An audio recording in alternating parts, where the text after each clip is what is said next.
bro. Scoping.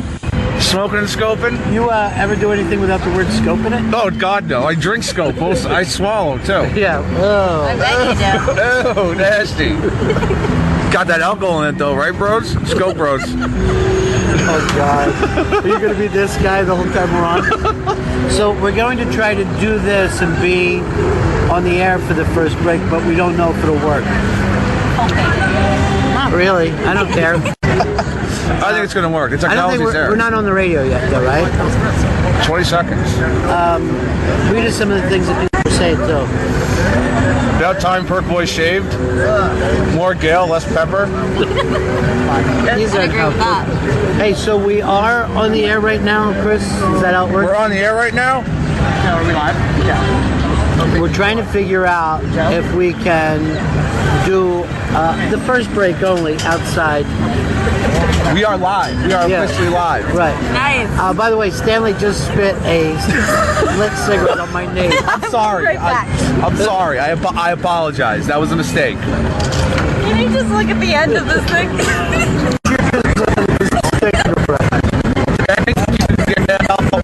So we're going to figure out if, because when Dan went out and did this, the audio sounded so good, we thought, well, it's a beautiful day, let's just do a little experiment and see if this works out here. But we are the Bennington Show live at what I like to call the bottom of the rock. People pay to go to the top of the rock, all the way up there, which is, I don't know, 800 floors above the earth. But we do something different. We're saving our money. Yeah, for a rainy day, if you know what I mean. We pass on the savings to you. I like the view down here better anyway. Now you can look up. Yeah. More impressive. And like you two played up there. Remember the first Jimmy Fallon show? Yes. But you know who played down here? So, Nobody. No one has ever done a show here. We're doing it right now. We're scoping. Well, you can check out our Holla thing there. They play beautiful music. As they make fresh holla for everybody. Holla if you can hear me. What's up, holla? holla at your boy. Did you just yell holla at your boy? Yes. Now, we've got somebody in contact with the studio. Joey Jojo is up in the studio, and Kashmir, this shot of Kashmir, is on with him live.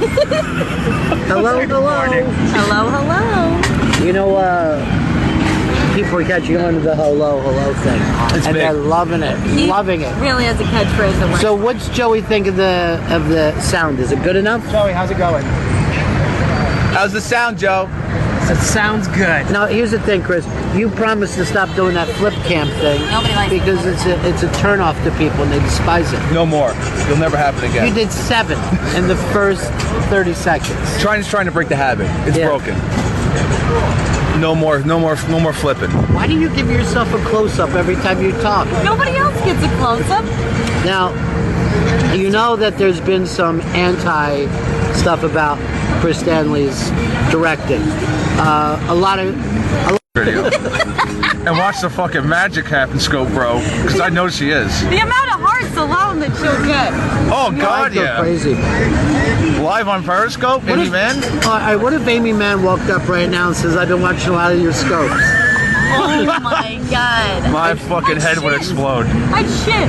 And then would you reshoot the Sharpling thing using your friend? Oh, do you think that's gonna happen? Could happen. I want it to I happen. think it's badly. gonna happen. So you're down. So you're telling me there's a chance? Yeah, because when I say things, they suddenly appear like on Fantasy Island. Is that Amy? Please. But then you said someone called you a name, came up and gave you a compliment. So I was walking down 48th Street because I'm also called the Periscope King of 48th Street, and someone came up to me who's seen the scopes and said, "You're the Roman Polanski of Periscope." And I said, face to Tom Sharply, because Roman Polanski directed Chinatown. Right. And also, And Rosemary's Baby.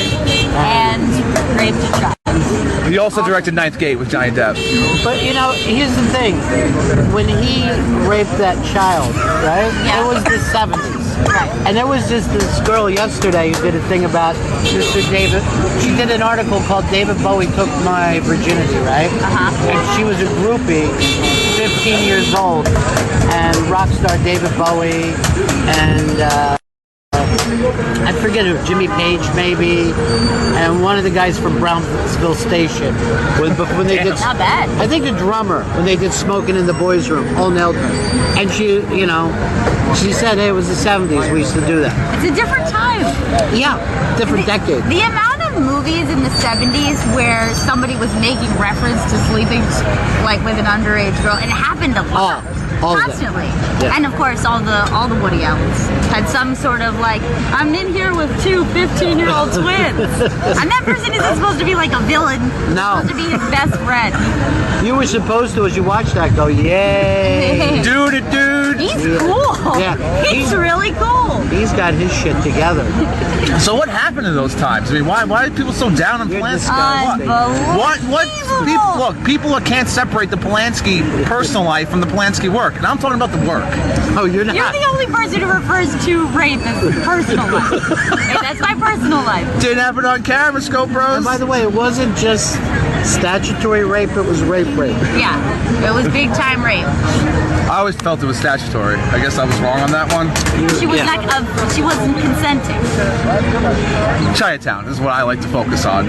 Oh, yes, the father raped a little girl and got her pregnant. So No you wonder like you to love focus it. on that. And then at one point during Chinatown, Roman Polanski was in the movie, just sticks his head out and goes, isn't this hot? They're talking about right now. We're going like this. So hot. Thumbs up. He actually is in that movie. Look how you. First of all, you got the shakes, and you also put your pinky out as you drink. Yeah, I always do that. Dainty. All right, I'm gonna check in for an audio thing on Sirius XM. Joe, we doing good? We're doing aces. Great. He looks great. Terrific. He's got the audio further away from us, Chris. No wonder he's our fashion boy. I don't think he's a boy. I think he's a man. Fashion. I don't like that everyone has sunglasses and I don't. I feel naked without them. Where are your famous blue blockers? I don't know. They've disappeared yet again. I lose a lot of pairs of blue blockers. Famous blue blockers. It's the Leonard Cohen song that he never wrote.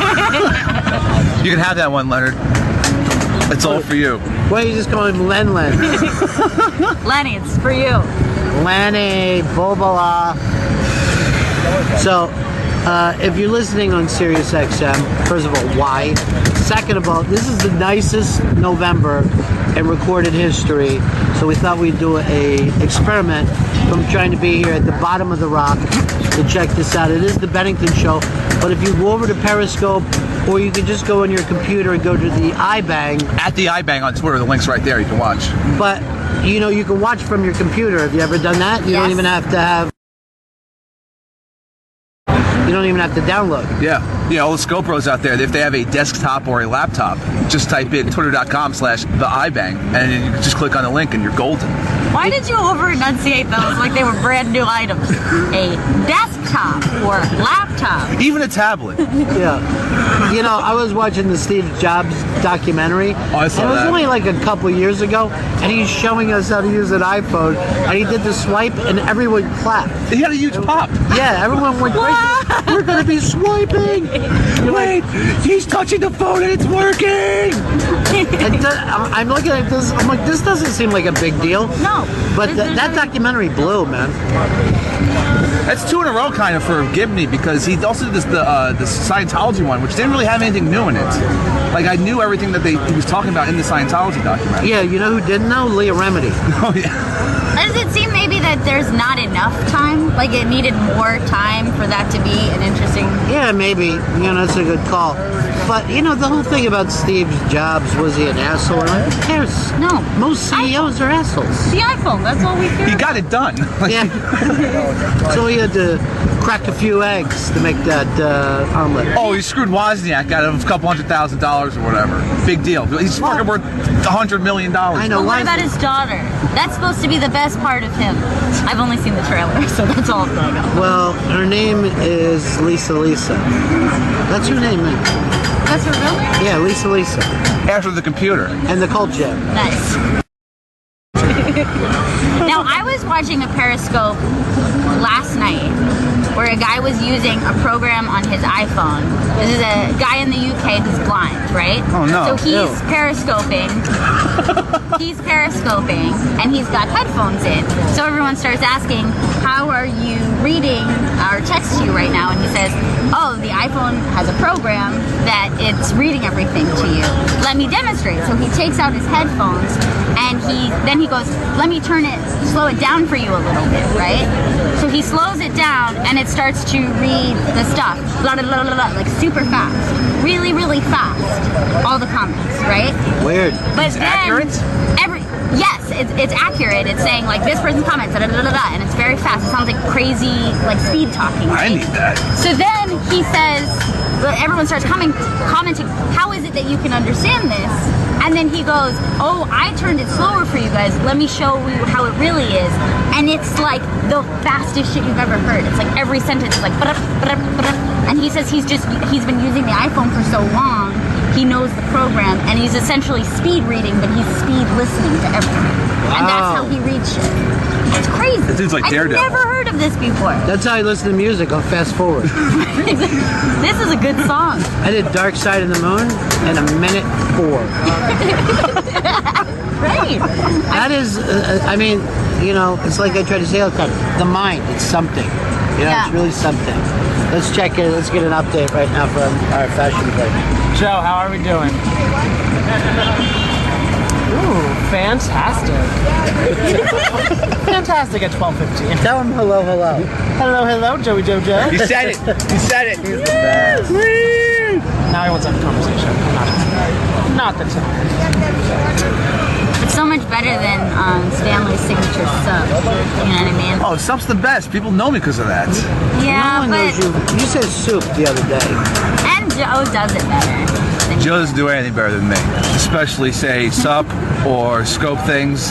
Especially scope things. You know, since you've been on injured reserve, Yeah, I'm on IR right now. it seems like Joey Joe is the showy show right now. Everyone's calling it. Here's what And I was not thinking. just us. When we go up after this break, we're going to go back up to the studio. Let's let Joey Jojo pick a topic without us knowing, and he tells us on the air. I would Okay. love that. Because you know what? I think he can handle something. I don't think so. This guy. Yeah. Nope. Oh, I got fired. Do not worry about Pick me. a topic then. Okay, grinder. I was on the subway. Oh, thank you, Gail. Gail's lighting my cigarette. It's very windy. It's okay. So I was on the subway last night, and there were. I was in a two-seater. Go ahead, light up. You're on a two-seater in the subway. So I'm sitting next to a gentleman, a young man, and he's on his phone. I looked at his, and I spy on people's phones all the time. If I'm standing above them, I look with, oh, you're on Facebook, you're on Instagram. This dude was on Grindr, fucking trolling hard. And he was right next to me just talking to 5 or 6 dudes at the same time, just trying to fucking hook up with dudes. The entire subway ride. We were above ground, so it was working. Now, I want to point this out. This was supposed to be you bringing up a topic. Yeah. Instead, it's a weird It's a subway disgusting grinder. story, once again, of you looking over someone's shoulder at their phone. their Much porn. like the chick who was worried about her butt sex the night before. That was So amazing. this isn't a topic, just so you know. Oh, it is? Oh.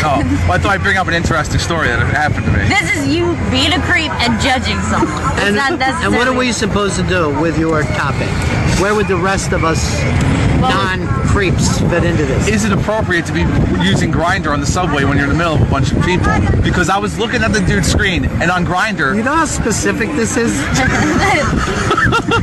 Just specifically Grindr. and I'm just seeing like bare-chested men and all their profiles. You getting hard? No, I was not. I was not achieving erection. I was not. No. Got an old bone jab, didn't you? No, I did not. No hard on. Bone job? Yeah, All right. it's my new phrase. Well, I like it because it reminds me of a skin job. Fucking skin jobs. You Yeah. gotta take care of these It's assholes. like Blade Runner, but Right. you're after bone jobs. But a all the bone time. job. This rock god got a bone job. Bone job, bone job. and he was like talking literally to 6 different dudes trying to pick Yes, them you've up. told us that time and time again. There's nowhere for us to go with this conversation other than, ooh, I guess. I find it more disgusting that you were looking over his shoulder. He was sitting next to me, so I decided to fucking And I think you come off anti-gay. really. Yeah. I was just surprised he was going so hard at it. Would you have felt so strongly if he was on there with what's the Tinder? Tinder. If he was Tindering some ladies. Wait a minute, did I even know this? The Tinder and what's the other one? Grindr? Grindr. 2 different things. Yeah. So there's no place for gays on Tinder? And no place for straights on... Is there a place for straights on Grindr?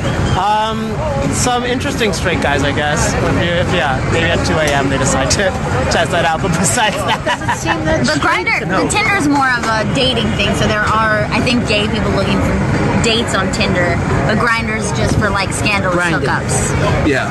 I wonder if Rob Lowe knows that, his new show's called The Grindr. I wonder. It's a show about the app, right? This I'm gonna check out. This looks so good. I'm gonna DVR this for later. I hope he hooks up. A lot later. I'm going to loosen my pants since the show starts in 5 minutes.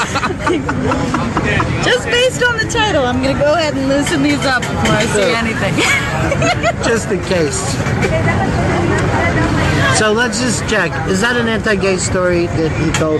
I mainly lost right when he started telling it. I was surprised he had servers on the subway, and I couldn't wrap my head around That's that. right. It was above ground. It was on the N train, above ground. Oh, you racist. Just use the word. No. N train. It's an N train. You know what you want to say, though. He wished they'd put an N train on him. No, I don't want that to happen. You're racist. No, I'm not racist. I just don't want a train pulled on me. White or black. That's the last thing that Roman Polanski's victim said. As she was passing out on a pool float. So if you, by the way, we're downstairs. This is kind of just a hangout day. And you can check us out just on, when do we go to Twitter? You go to the iBang's Twitter, at the iBang on Twitter, and the link to the Periscope is right there. So you click on the link and Programming on there. Now, GPS is Saturday, 3 o'clock Deep Tracks Channel 27. on Deep Tracks. And we just found out that we just got the new Bennington shirts in for the Thanksgiving family show. We're thinking about giving away the first #1 Bennington shirt during the GPS show on Saturday. I'm so excited about this. My first ever T-shirt. Not only that, but I think you're going to do your first scope My by first yourself. solo scope pre-show for GPS on Saturday. Right. And then I will give out the #1 T-shirt. Number one T-shirt signed by all the people in the show. That's Yep. huge. Should we number 2001? Yeah, exactly. Nice. That's what That'll be we're your gonna do. job. That's something you can do. Oh, good. I can write numbers. No, why wouldn't you just want to put 1? Why do you want to put the 001? Whenever I see a numbered shirt, there's usually 3 numbers on it. I think it's cooler. Okay. Okay, that sounds good. Well, you have to put that in Sharpie. Oh, yeah. All right, read some questions to us from the people on Periscope. We're gonna do a little Q&A. People are saying they need that shirt. They're freaking out over the shirt. They're freaking out. Say their names, Okay. who they are, and ask the question. Just people are freaking out. By the way, the GPS people love the show. They just got it. Chris forwarded me something from that. I'm very happy because this is more Gail. I'm very than me. excited about this one. This And is I'm very- like, I was like, I was thinking about this. I never, until this show, I never did a music-centric show. When I first started radio, every day we tried to get more and more music off of our show. So to do this, just like music we want to hear, is cool. Go ahead and ask All the right, question. drink_the_water asks, is this a court day for me? No. I just have to wear collared shirts now because of my bum arm. Doctor recommended collared shirts. He just recommended it because you look like shit most of the Oh, come on, Gail. 4 out of 5 doctors want you to dress better. Look how happy that Kashmir gets when there's any kind of fashion stuff. Cashmere, you don't like this shirt? It's pretty baller. Pretty something. It's $22.99 from JCPenney. Cashmere, you don't like this shirt? It's pretty baller. Pretty something. Pretty something. It's $22.99 from JCPenney. Cashmere, you don't like this shirt? It's pretty baller. Pretty something. Pretty something. It's $22.99 from JCPenney. I like the catalog. That's a lot for you, right? Oh yeah, that's good. Now, tell Joe to pick it up from there and just All start right, talking. we're back. This is Joey Jojo. I'm now reloading the Periscope page. You have been listening to Bennington here on Ron. A nice song. He doesn't want him to talk. Why do you want Joe to Joe talk? can talk. Talking to a song, Joe, but not over it. He knows. You're doing a terrible job reading questions to us. Yeah, come on. Ron, from Beer is My Church. Ron, matches or lighter? You know what? Matches is the correct way to light a cigar, but in the wind like this, use a lighter. Now my question is, doesn't the sulfur smell affect? Seriously, if you're gonna be Cigar Magazine, Yeah. But these are just little walking around cigars. Right. What does GPS stand for? Is what they're asking. Really, you gotta ask what a GPS is in the year 2016. By the way, that wasn't our title. We wanted to call it The Scene. The scene. X Brian Smith X asks, why do I have the body of a old wrestler? So you have to answer that. You're gonna have to answer. Because I fell in the street a few years ago, dislocated my shoulder, popped it back in, thought everything was fine, and then 2 years later it started dislocating constantly, and then I decided, hey, I guess I should go to a doctor for this. You know, I never dislocated his shoulder, never had a broken bone. I know. I only have a broken thumb. That's as close as that. What about your little cousin? Got his elbow broken, and you know why they said? So he's fallen off a bar stool, like someone in our family. He's 6, but he was holding his iPad up so it wouldn't break. Oh, Smashed no. his little elbow. Yeah, Millennial problems. yeah, millennial problems. VRCY215 asks, can I order a shirt? No, absolutely not. No. These are just for the people at the Thanksgiving show, and we're not selling them. They're just given out. We're going to have a couple to give out to listeners as well. Yeah. Everyone's asking for shirts. Oh, okay. PJ84411 asks, why is Gail so adorable? That is interesting. Why is that, Gail? I guess I was just born this way. Just like Cashmere. Just like Cashmere. Cashmere's wearing short socks with his boots. Hey, Very we're having interesting a boot thing. thing. It's boot day. City Cowboys. Everybody put their boots out together. Boots. I got What up, sneakers. bros? I got sneakers. Put on foot. Boot bros. Oh, thanks for answering from PJ411. You're very welcome, Peach.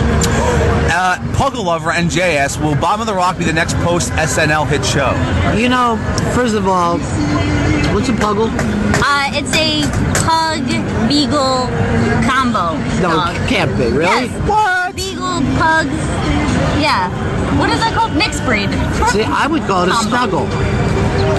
NBC is definitely looking at this show, but NBCU is. Yeah. I don't know. This where is that's just gonna as go. good. Pop Eat ESQ asks, where do you get that hat, Gail?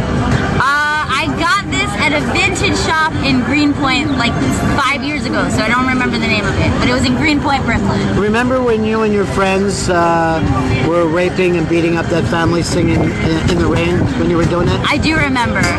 So good. What movie, Chris? I don't have it. I don't know. How do you not know Stanley Cooper? Oh, it's Full Metal Jacket. no, When you it's say not that. Full Metal Jacket. It's not Full Metal Clockwork Jacket. Orange, Oh, you yes, idiot. yes, yes. Clockwork. Really I have the frustrating. lashes for it too, just on one side. I honestly thought that was the coolest look in the world Yeah, when it was. I first saw that. But that scene's fucking horrifying. Like Horrifying. if I even think of that scene, I get sick to my stomach. Well, what you got to do is think of it from the attacker's point of view. Right. As in great fun. Yeah. And then riding around in that weird little go-kart type thing. Remember how weird their car was wearing that movie? Yeah. Garth or something asks, Ron, have you found any wallets lately? You know, if I did, I would return them to their rightful heir like a hero. You are a hero. Thank you. Pinball Paulie asks, who keeps banging? We're all banging. We're bangers. Yeah. Bangers and Mash. That's the name of our show. This is New York City. You're going to hear a lot of noises. It's Jeff Corcoran asks, does Sun Valley have a chance this Thanksgiving?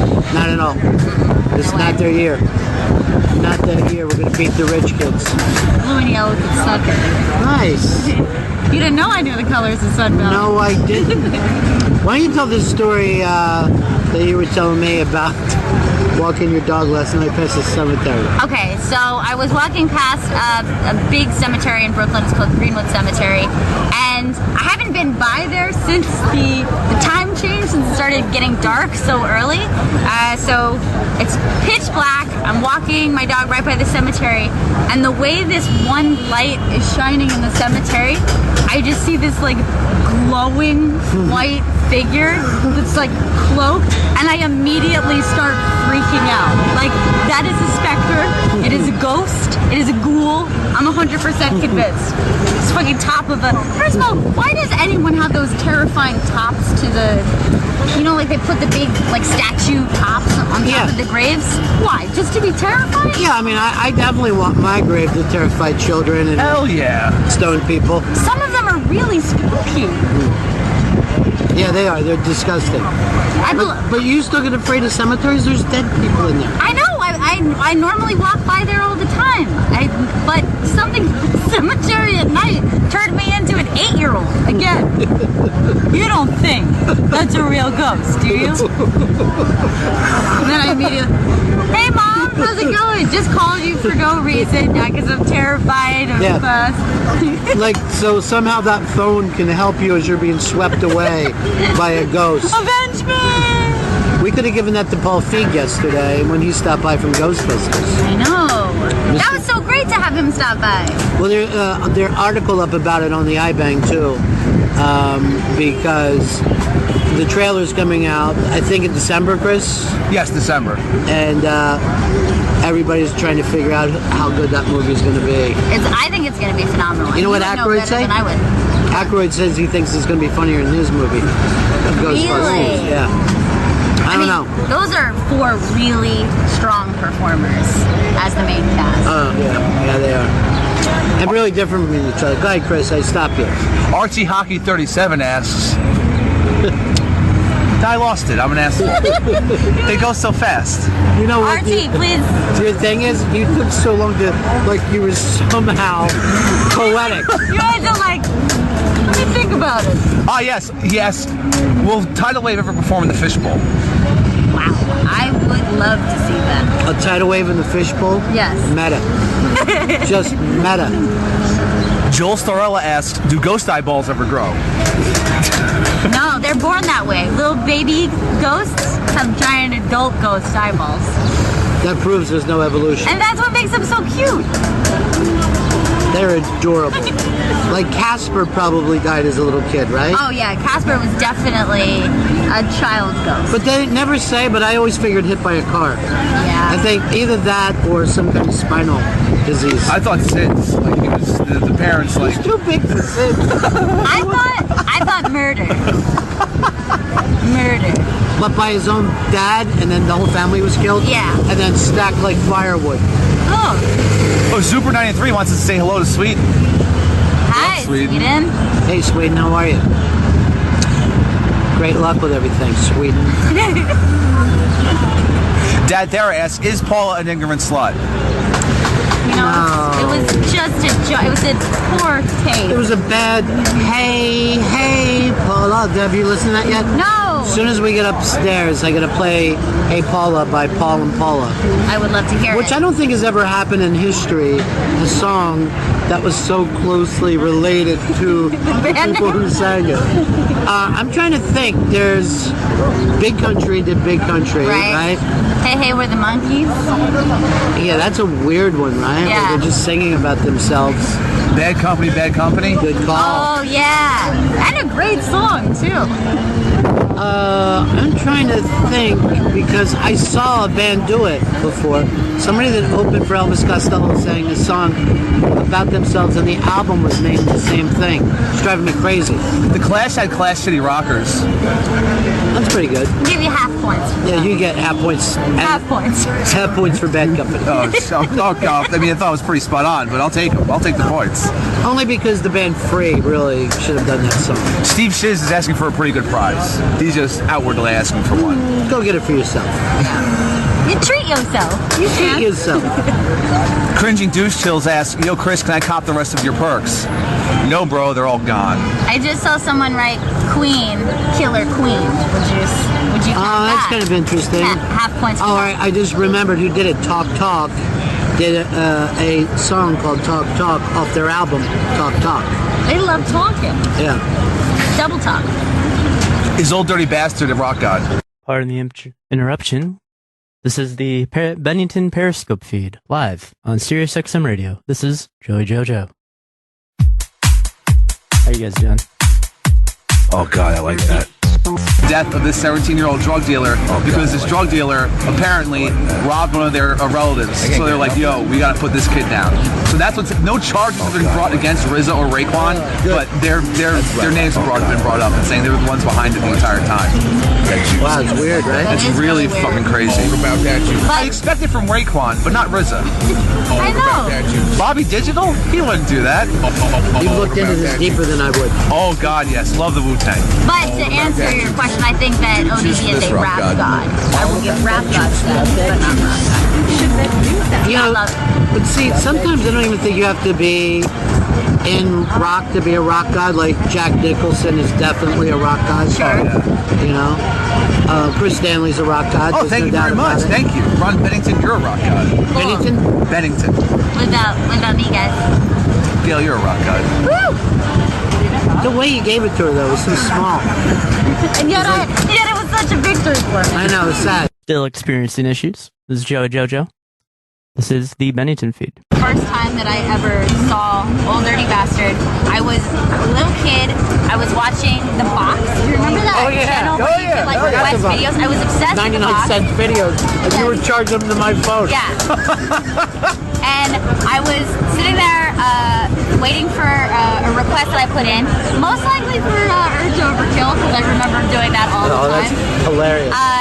And Old Dirty Bastard was on screen doing Brooklyn Zoo. And I was like somewhere between like fascinated and terrified. Like I was like, I'd never seen anybody like him. Wait, you remember he had like the ice grill in his teeth? And I was just like, he is so scary and cool at the same time. Well, the video was also like in a tenement like hallway. Yes. It was there wasn't any production value. They weren't showing anything off. They didn't have any money. And I remember just being like, this is cool, I think, but scary. But you know, that was like the birth of hip hop taking over because the Box turned into like complete hip hop, Yeah. and kind of hardcore, like not even off the radio hip hop. And you're like, okay, the kids are into something else now, you know? But you can't. Yeah. But you can't take Shimmy Shimmy Yo away from. That's maybe one of the best rap songs of all time. No one's taking it away from them. Thank you. Gyp CDHY asking, can Kansas City be the next GPS? The short answer is no. There's so many cities to do, and we do not know what we're doing. No. I mean, I feel like we need to do San Francisco. All that London talk really The London talk, excited me. but we got to figure out what era. Yes. Manchester.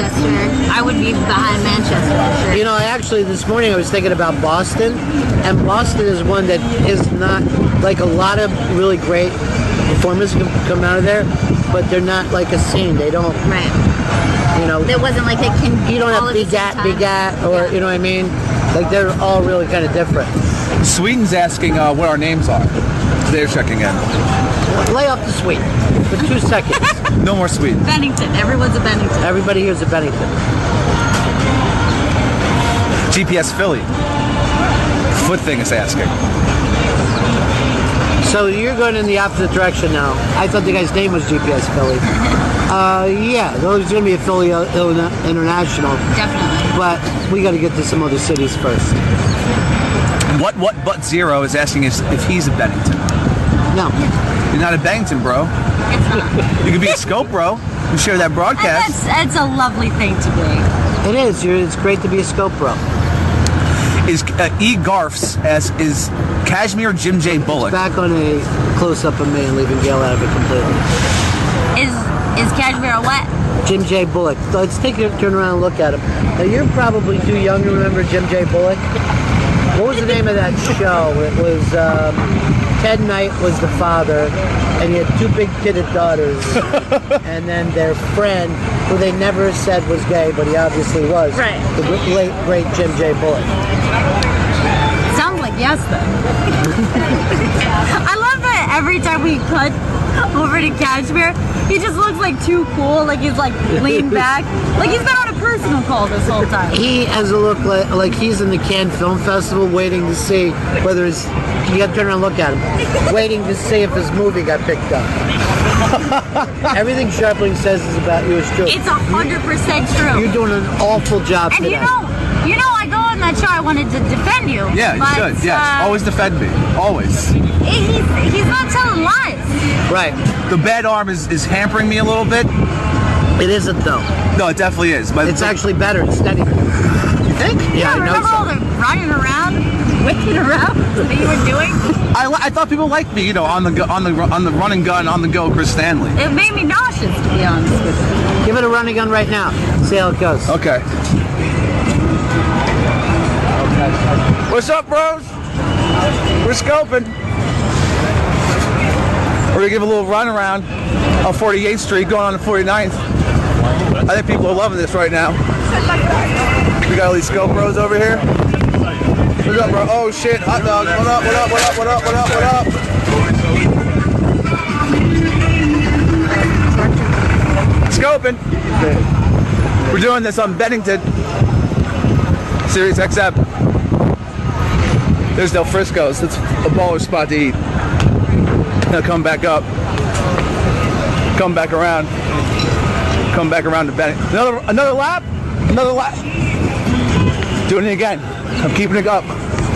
I'm going.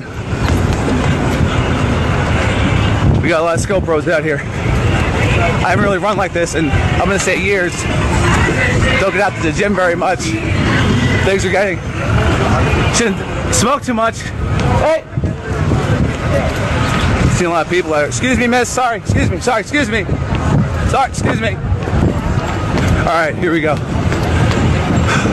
Tired. Did 2 laps. Pretty tired. Hey guys. Hey, How's it going? how's your lap did go? I'm pretty winded. Nobody said the speed that you had to move. You know, Gail was telling me that a lot of people signing up to our Periscope today, but also show the picture. This is from Center Stage DS. Alright.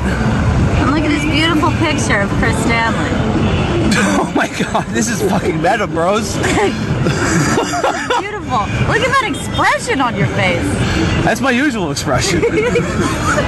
That This is the most Chris Stanley picture I've ever seen. that looks like a Faces of Death. Did it really exhaust you to walk 30 feet? Well, I jogged. I jogged, two laps. Did 2 laps around 48th Street. The drugs have slowed you down, dude. The cigarettes have slowed me Get down. a face up, get like a close up on your face. Yeah. You're in pain. Yeah, tired. Don't get a lot of physical activity. I do like the music though. I'm loving this. It is nice. I think we should always have like Arabic music. By the way, the name of this song, 9/11. Oh, come on! No. It was written before 9. Oh, It's okay. just a coincidence. It was about what they plan on doing in the Oh, future. don't know! You By gotta the turn way, it off then. some of that background sound slaps, chops, that's street meat in its action.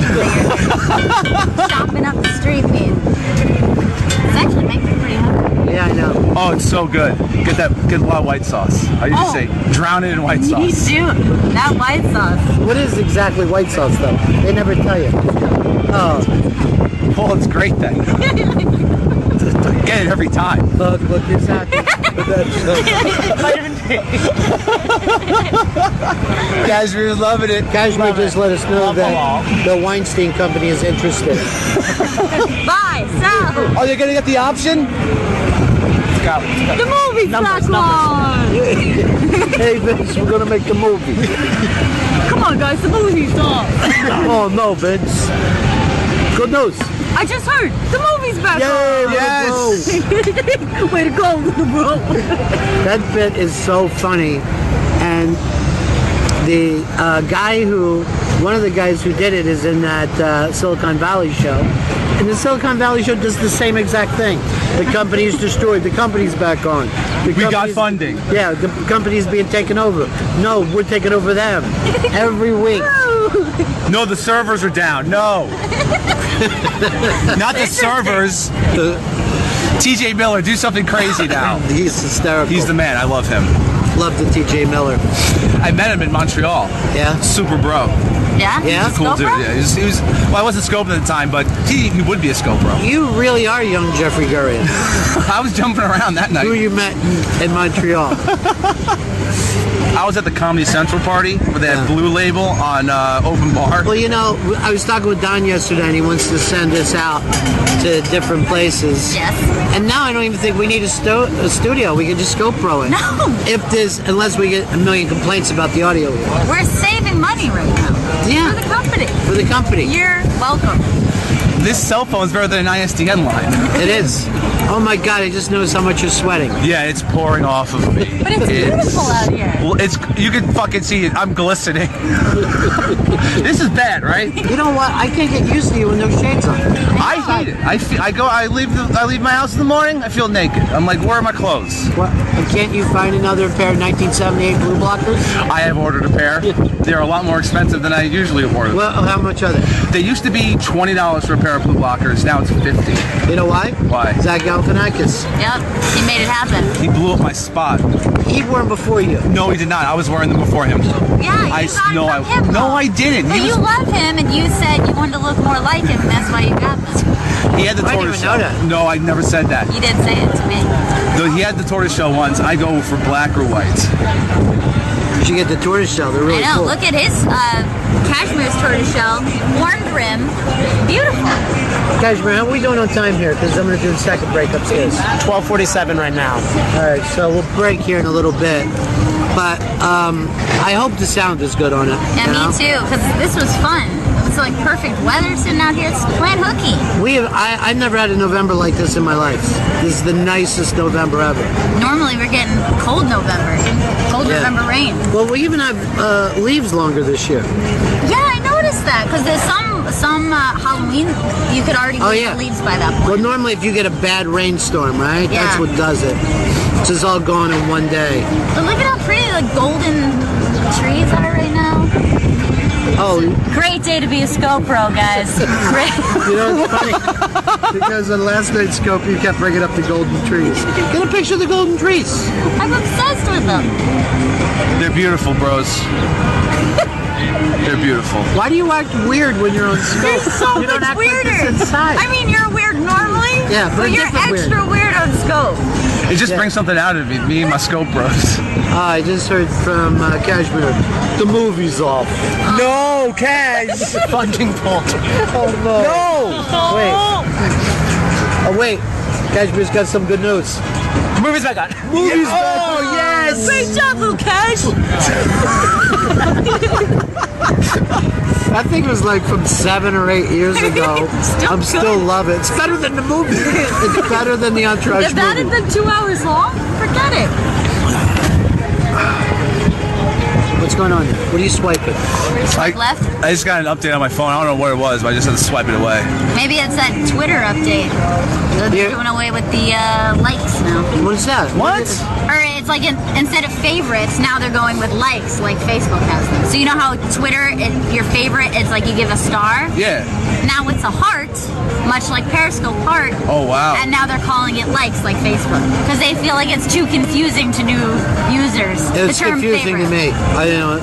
But like I agree with that thing. Don't give me a favorite. Give me a retweet. Oh, yeah. Always RT that shit. I mean, I had to learn that the hard way because, you know, I started really using Twitter when I started the Bennington show. Right. And I was, everybody was getting pretty annoyed with all my favorites. I thought it was a nice thing to favorite. Oh, I didn't know that they got annoyed. Oh, yeah. They were like, let me get that retweet. Like, I don't know what that is. I didn't. So now do you retweet instead of favorite? I try to retweet more, yeah, but I still favorite. I still like the favorite. I like what I'm saying then. Favorite. Favorite.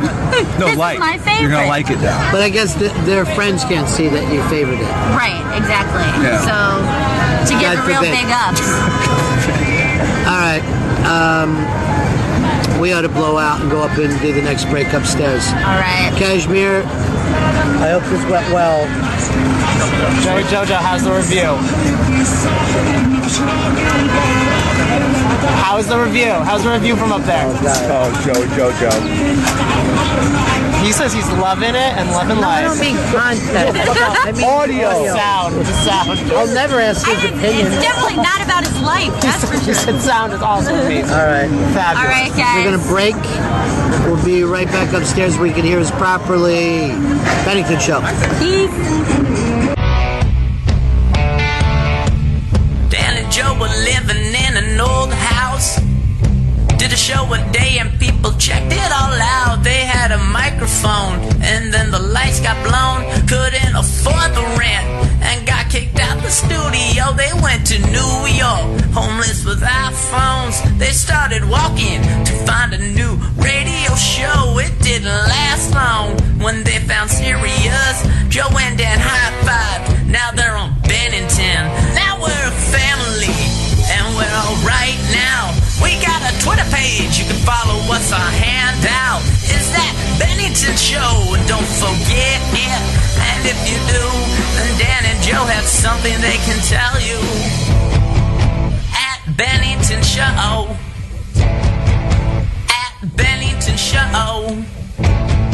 Tweet us at Bennington Show. Oh, it's at Bennington Show. That is Paul and Paula. And Gail, you tell me you never heard that song in your life. I don't think I've ever heard that song. I loved it. And it reminds me of our new friend, Paula. Oh, it does. Yes. That from yesterday Yes. that got her feelings hurt. And then we all felt bad all night. I love her. Now, the movie Animal House, Peter Riegert and Karen Allen, when they're smoking pot for the first time and they're sitting in the bathroom, They're singing that this song to each other. Okay, so maybe I have heard it then, but I don't remember ever hearing it. It's so weird, but I love it. How did you get on GPS? I don't know. I don't know how. Just slip through the cracks, I guess. GPS is this Saturday at 3:00 East. GPS on Deep Tracks, Channel 27. We just heard back from the program director, Brian, who said, I love it. I'm so thrilled to hear that because I'm so excited about this GPS. Well, the weird thing is, because it's not our regular show, it always feels like we probably put more into that hour. Oh, yeah. You know what I mean? Like more discussion. I don't know. Do you really think that they belong there? And shouldn't we go deeper? This is Deep Tracks. Meanwhile, this old show. Yeah, we're doing it during the show. I don't have time for this right now. Trying to really figure out if Generation X should be in this. So that's going to be a lot of fun. And then, Gail, you're going to do your first Periscope right This is before going to be my first solo scope. I feel like Chris Stanley's very jealous because there's going to be a scope that he's not involved in. Well, here's the thing about Chris Stanley. I just talked to him. I'm not making it up when I say borderline sobbing from our good friend Jenny Hutt, who says Bennington nor the iBang is following her, and she wants to be followed. I spoke to her in the ladies' room where ladies congregate, as we discussed. Nice. She said not only cool, so hot, Sweet. she said to me that not only does the Bennington Show still not follow her, she claims that she was once followed by the iBang and now unfollowed. And she says it may seem silly, but it really hurts her feelings. I wonder if and she Chris, did. I need to talk to you about it. Here's she the said, thing, talk to Chris. I can understand, but maybe she did something. You know what I mean? Maybe she did something awful. She said it really does hurt, though. I know. She told me the same thing. It. And she doesn't get support at home. We should support her here at work. I only know two buttons. It's that share broadcast button on Periscope and start broadcast button on Periscope. That's all I worry about. Well, here's the thing. Why don't you just share? Or can't you share her follow? Yeah. Can't that be a follow share? I don't think that exists on Periscope. All I know is Scope Bros hit the share broadcast button. Chris Stanley, would you even know about Periscope if it wasn't for Jenny Hutt? That's all I want to say. All I know about Periscope is Smoking with Chris, STL. Now, do you think it just seems silly that she worries about that, or it is silly that she worries about that? It's silly, but it means something to her. You know, that's her world. It matters to her. She is a social media queen. You know what my world is? What's Earth. That's where I live, with Earthlings. You care about stuff that's real. Like this. This is real. This Tangible. This is real. Real. This is real. Well, this Yeah. isn't. But My hand. This real. This is real. Everything here is real. You're real. Yeah. Do you want to see me feed my snake? Yes. Yes. This light switch, real. It's real Topeka people. Hey, Paula. Dustin in Kansas City still basks in the glow of being world champions. Has a story for us. Go ahead, Dustin. I was wondering if you saw the... Dustin, we got you, buddy? Gomes. Yeah, can you hear me? Dusty. All right, hold on. Is all this up? Hello? Oh, there he you is. go. Yeah. Hey, did you guys see the Johnny Gomes video where he, from his speech yesterday at the rally? No, I haven't seen it. I didn't watch SportsCenter last night. It should be online. It's worth a look. At some point during the rally, I start thinking, who the hell is that guy who just picked up the American flag? And 5 minutes later, Johnny Gomes was cutting a wrestling promo in front of 800,000 people. No, oh, wow. You guys actually drew 800,000, huh? Yeah, that's what they're saying. We couldn't get anywhere near downtown. Wow, I'm seeing the video now. That's crazy. great. That's just great. I'm so happy Chris's team lost. All right, hold on. Take it back. I'm I going to also try. wanted to. Yeah. I also wanted to thank Chris for selling out. His people that live around him for people thousands of miles away. He doesn't even know.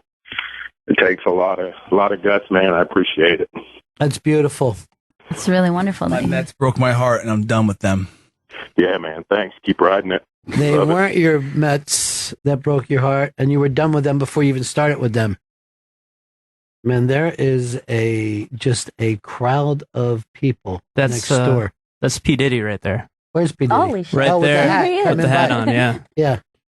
Ask him if he wants to be a scope, bro. All right, so I'm like, what? So that all these people are his entourage. Yep. Yeah. Everyone's here for him. There's at least 35 people out there, and they all also have a bunch of champagne with them. Now, P. Diddy, what major relationships has he been in? He was the person who found and first brought out Biggie. No, I'm not talking No, about that. I'm he talking means about women. romantic. Oh, Jennifer Lopez was the one in the 90s he's been with. he did. I forgot about that. I knew that he was in one of those. But Is I he? forgot. Is he a kept man now? Is he a married man? Or is he I still? don't know how that keeps up. I know he's got a kid that played football at Yeah. USC and He has had trouble. He has a girlfriend, I believe, Ciara, the R&B singer Ciara. Okay. He know the knows- gossip. She's quite knows attractive. Everything like that. Now, he used to dress in suits, but he's way dressed down today, right? Yeah, that used to be his thing, was the suits. Kind of a shiny suit guy. No, I should have figured that it was a major guy that was here. And Sam's hanging around, so I guess Sam is trying to get him for his show tonight. Yeah. Cool. Best of luck to you. Best of luck to you. With Diddy. All right, let's take a listen to this thing from yesterday where he said he cut a wrestling promo talking about his Kansas City Royals. He's got the American flag in his hand, which is great. Please take a moment of silence for the heavy hearts that we gathered in our clubhouse and outside of our clubhouse. Please understand what everybody had on their back for a minute. Moustakis, CY, Volquez. Understand, please give me a moment of silence. It's unbelievable what those boys did. It's unbelievable what they did.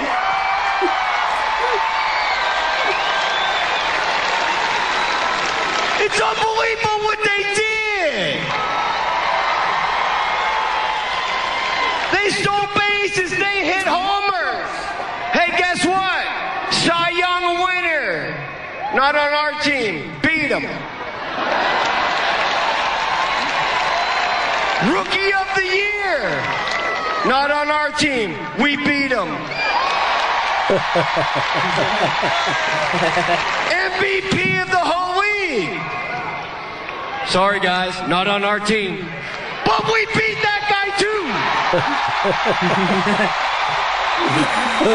Flag off. Yeah. Do you know why we beat him? Because all y'all people have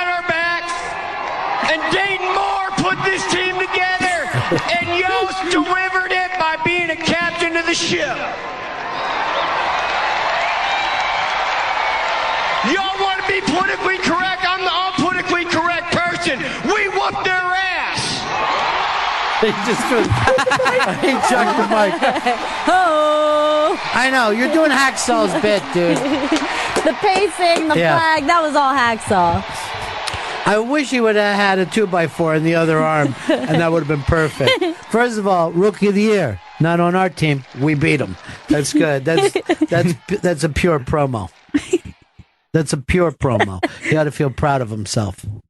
So you have to feel good now for the other, Yeah, of course. And I was actually sad that they didn't get to win at home. Yeah. I mean, that's mostly why I was feeling that game so hard. It's not even like that I was ever a Mets fan. I know a lot of Mets fans, so I wanted it for them, but I didn't think it was going to happen. So I was like, at least let them win this game so these guys can go win it at home. It's true. It's better to win at home, but 800,000 people show up in a town the size of Kansas City. I believe there's only 110,000 people that live there. So there you go. Yeah. So this is amazing to see that. This is huge. Yeah. The biggest thing that ever happened to KC. That's fantastic, though. That was a really funny bit. I always wondered why more pro athletes don't cut promos. They yell out crazy shit, but they don't have that delivery. Yeah, especially with scope available to them. They should be cutting promos all the time. How do you stop guys from scoping on your team? Like, hey, dude, we don't Sunday. Let's look at something right now. The Green Bay Packers. Frozen tundra. You're excited about your chances this year, huh? Yeah, pretty excited right now. Promise that you'll cry when your team's finally knocked out. Oh, God. Promise me. There's been no change from every other year, I'll tell you that Do you much. cry? Have you ever gotten that upset? When I was 8 and the Vikings played the Atlanta Falcons in the 1998 NFC Championship. Well, first of all, let's just stop and point this out. That Vikings team that year was historically great. This was a 15-1 team, right? Yep.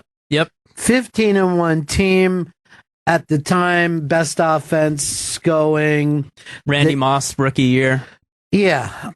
Everything was terribly exciting. And then they went up against that stupid Dirty Bird thing. Yeah. The Dirty Birds, the ones who were doing this. Yeah.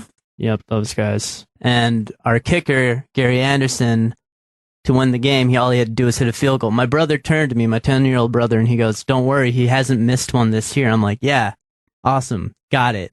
And he misses, and we both just started crying and sobbing our eyes out. Dude, I love that story. I love the thought of two kids wearing glasses standing in the middle of their house, just surrounded by 8.5 feet of snow, and they just start sobbing.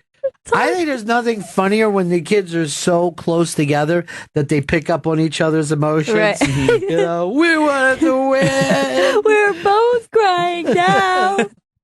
This is the right thing to do because we're all crying. It's socially acceptable. I didn't even realize how upset I was until I saw him. I've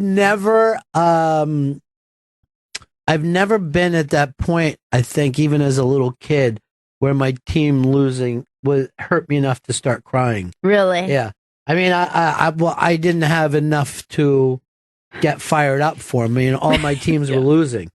But I do remember one time, me and my cousin, we were little kids, and we were at the game, and we saw a phone number show up on like the Jumbotron thing. We're at a Phillies game, so we wrote the number down, and then went back. We were at his house, and we called, and I actually think I got him to call and asked for Larry Boa.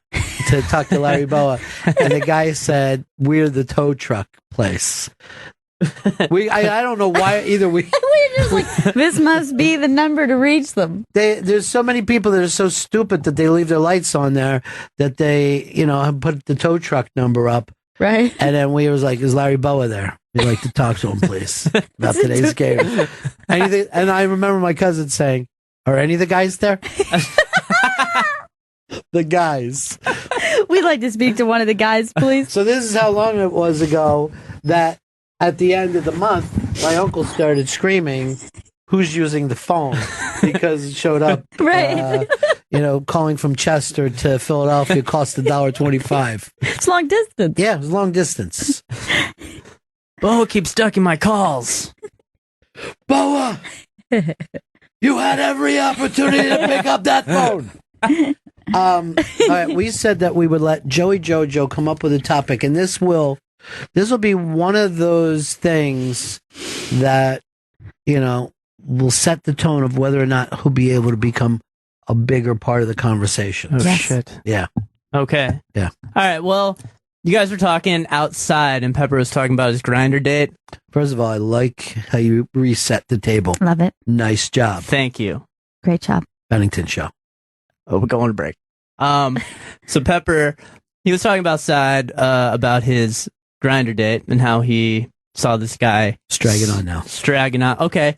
It got me thinking about my own relationships via social media and real relationships. What is real? What is fake? Oh my God. What? Jenny? Is that you? This is should you just say Jenny?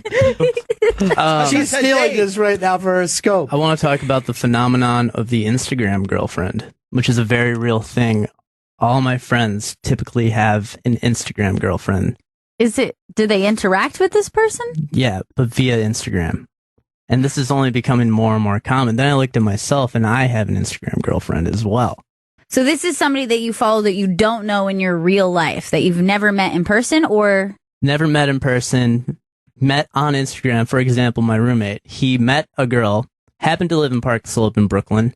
They started liking the same things. Then they started talking. Then they checked each other out, creeped on each other via Instagram. And now they're actually seeing each other in real life. This is fascinating to me because I did not know people did this, to be honest with you. I know at least 4 people who do it. That is bizarre to me. It's strange. It's very weird.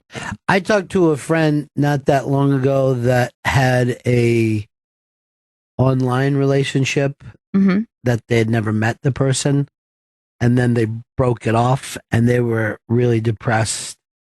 Like literally really depressed, and I didn't want to say, I fought back saying, hey, this isn't real. Right. Because this was real. So you know how, what I mean? like, how does that even happen? It's like you're breaking up, essentially, stop emailing me? I guess or? they emailed at a heavy level and then started to talk on the phone.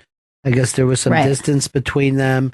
And then this person actually said, look, I've met someone else, and I believe on Snapchat. And, but see, that's the thing. Like, this was as real as a real breakup to them. Now, but your Instagram girlfriend you met in real life, right? I met her briefly over the course of one night in real life, right? Yeah. And then after that, she hit me up on Instagram a few days later, said, hey, I'm on the road a lot.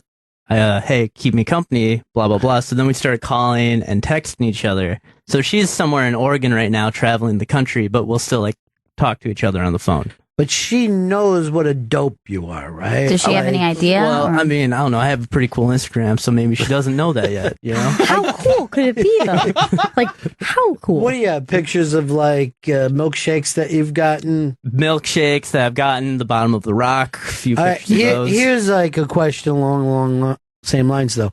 Have you ever followed anyone's Instagram that's, like, a regular person, but you've never met them, and then you just start to check in with them all the time, even though you haven't said anything yet? I personally haven't done that, but that's how my roommate Luke, that's how he met this girl. They started liking the same pages. Then he liked her Instagram page because she would post like weird quotes from NPR, which he's into. And then oh God, what? I know, match made in heaven, right? And then they started direct messaging each other, and now they're an item. Yeah, DMing each other. Aren't they all public, though? Aren't all these things public to everybody? You can make them public or private. Okay. You can have a private Instagram. Yeah, you can have a private Instagram. For followers only. Like my Instagram girlfriend, she's open to the public. I bet she is. Whoa. Now, you had a real girl, though, that you're with the other night. Yeah. Is she different than your Instagram girlfriend? She's different because this is going to sound strange. I have feelings for the Instagram girlfriend. The one that I was on a date with the other night, she's just kind of there. But she's real. She's real, one. She is real. She's like this. This real. Is, Like this this is light real. switch. Real. This keyboard. You're real. Real. This isn't real, but... But she lives next to me. She's a neighbor of mine. But could I love her? I don't know if I could love her like I love Instagram. Seriously, I'm going to choke you. I'm going to choke you because you set out to be annoying. You actually went out of your way. It's like, oh, I'm going to annoy Ron with this. Well, you know what? It took you forever to set it up. I think it's an interesting thing, but it just shows why people look at your generation as dopes and weirdos.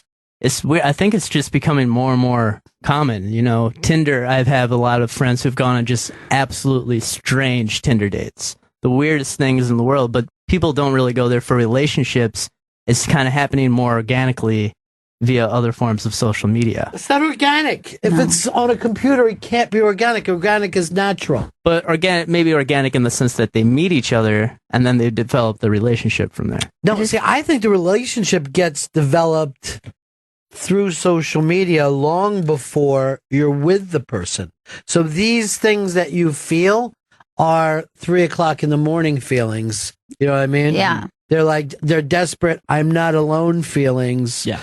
And then when you meet them, you've already gotten way more, like, you'll tell more stories to somebody that way than you would ever tell sitting next to them, you know? Yeah. That's the shit where men are like, I'm afraid, you know? I'm afraid. And she's like, Blaze, I'm here with you. I've never said this to anyone before, Right. but I just feel so close to you because you're not real. I can say anything to you because I don't think I'm going to see you. And then when you do, you're like, I guess we should get married. Well, they're now saying more people get married from meeting online than IRL.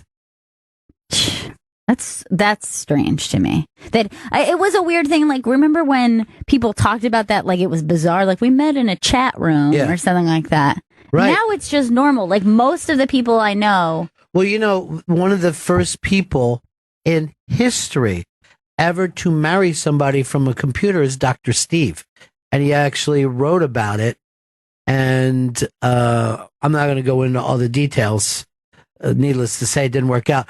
But this is back when you used to have to plug into a phone, like when you see. Oh my God! You know, is that when you had to put a phone on something? Yeah, a modem. Like That's War Games. Yeah, that was like the original modem. He married somebody from War Games. What? That's amazing. But he wrote a book about it, and he told me the story years ago, and I fought off saying, "Ooh." The whole time. But that's like he was like literally one of the first people in the world. And I think he married somebody from like a bulletin board. You know what I mean? That was where people would congregate in the original internet, like Usenet and bulletin boards. BBSs, I think what they were called. Right.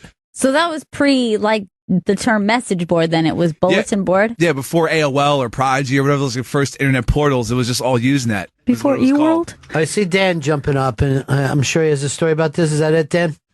Yeah, well, my roommate, he uses Tinder, and he had probably the more horrifying Tinder story that I've heard, is that he matched with a girl, and he starts chatting with her, and they start texting, and then the night they're texting, she's like, do you want to just come over? Because she lived in our neighborhood in Astoria. So he goes over there, she texts him when he's on the way, how kinky are you?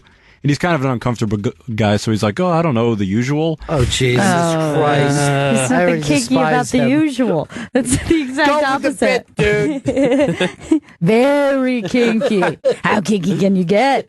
Fuck, what have I got into? Fuck with the lights on. So he gets there, he buzzes the door, and when he walks in, she buzzes him in, he gets a text from her that's clearly like a copy-pasted, like, you know, form text saying, I'm on the second floor, make a left all the way down, last door on your right. The front door will be open. When you go in, you'll make a right, and there'll be a sheet covering the whole hallway with a hole in it.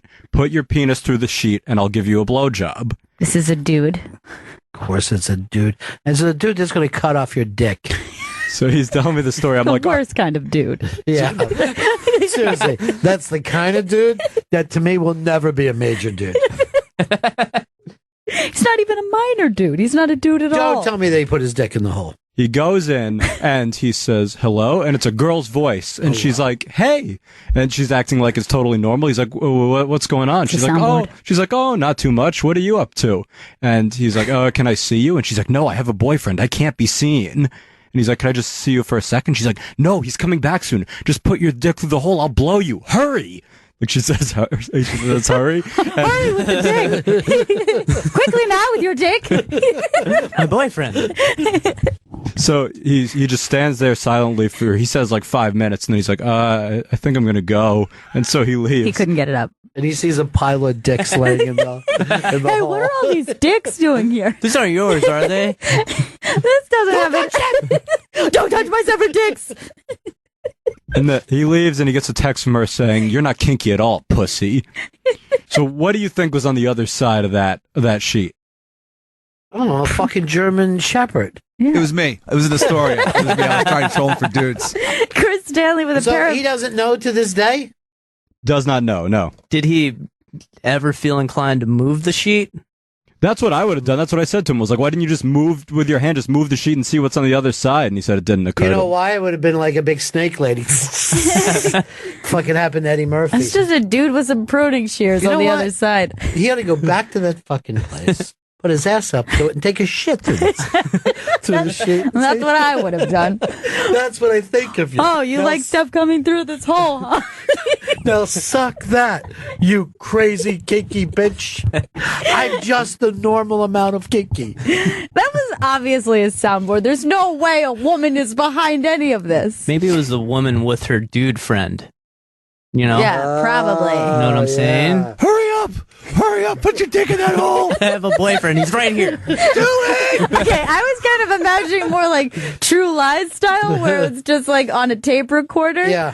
But, or just in Stanley's case. Let's see what you're working with. Army man wants cock. Army woman. Get it hard. All right, my boyfriend's coming back. Put your dick through the sheet hole. I'm gonna sever your dick quickly. Try saying this. I've got several severed dicks. I've got several severed dicks. I've got several severed dicks. I got several severed dicks. No.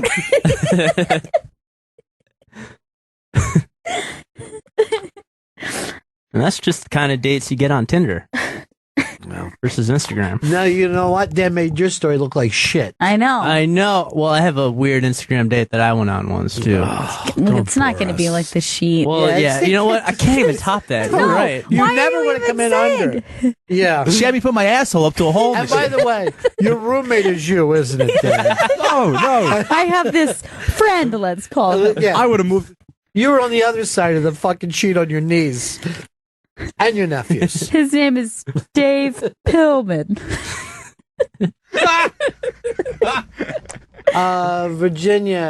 Rochelle in Virginia. Could be Virginia and Rochelle. In New Rochelle.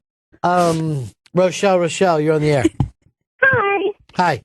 I was just calling. I actually met my husband online. We had a long distance relationship. I did. We had a long distance relationship for 6 years before we got married. How long? Well, we've only been married for a year, but we were dating for 6. Where did you meet online? We met. It was this sounds silly, but it was an alternative dating website. Because I didn't know anybody and I couldn't meet anybody that liked the same music that I liked or read the same books. Alternative music. I thought it was alternative lifestyle. Well, it was like a goth dating website. Oh, I like it. Interesting. That is great. A lot of boys with long hair and makeup, but my husband's not like that. That is so funny. We have some friends, and I'm not going to say who they are, who met on a website for the band, I believe Zebra, if I'm not wrong. I almost said White Lion, but I know it's something to be like, what? Huh? I think it was Zebra, and they're still married, and they have a kid. And she was singing karaoke the other night. Little zebra baby. And now you know the rest of the story. Well, Rochelle, it's working out Absolutely. for you yes. goth kids. I have a. I'm sorry. You said we have kids? You're goth. You're still goth kids.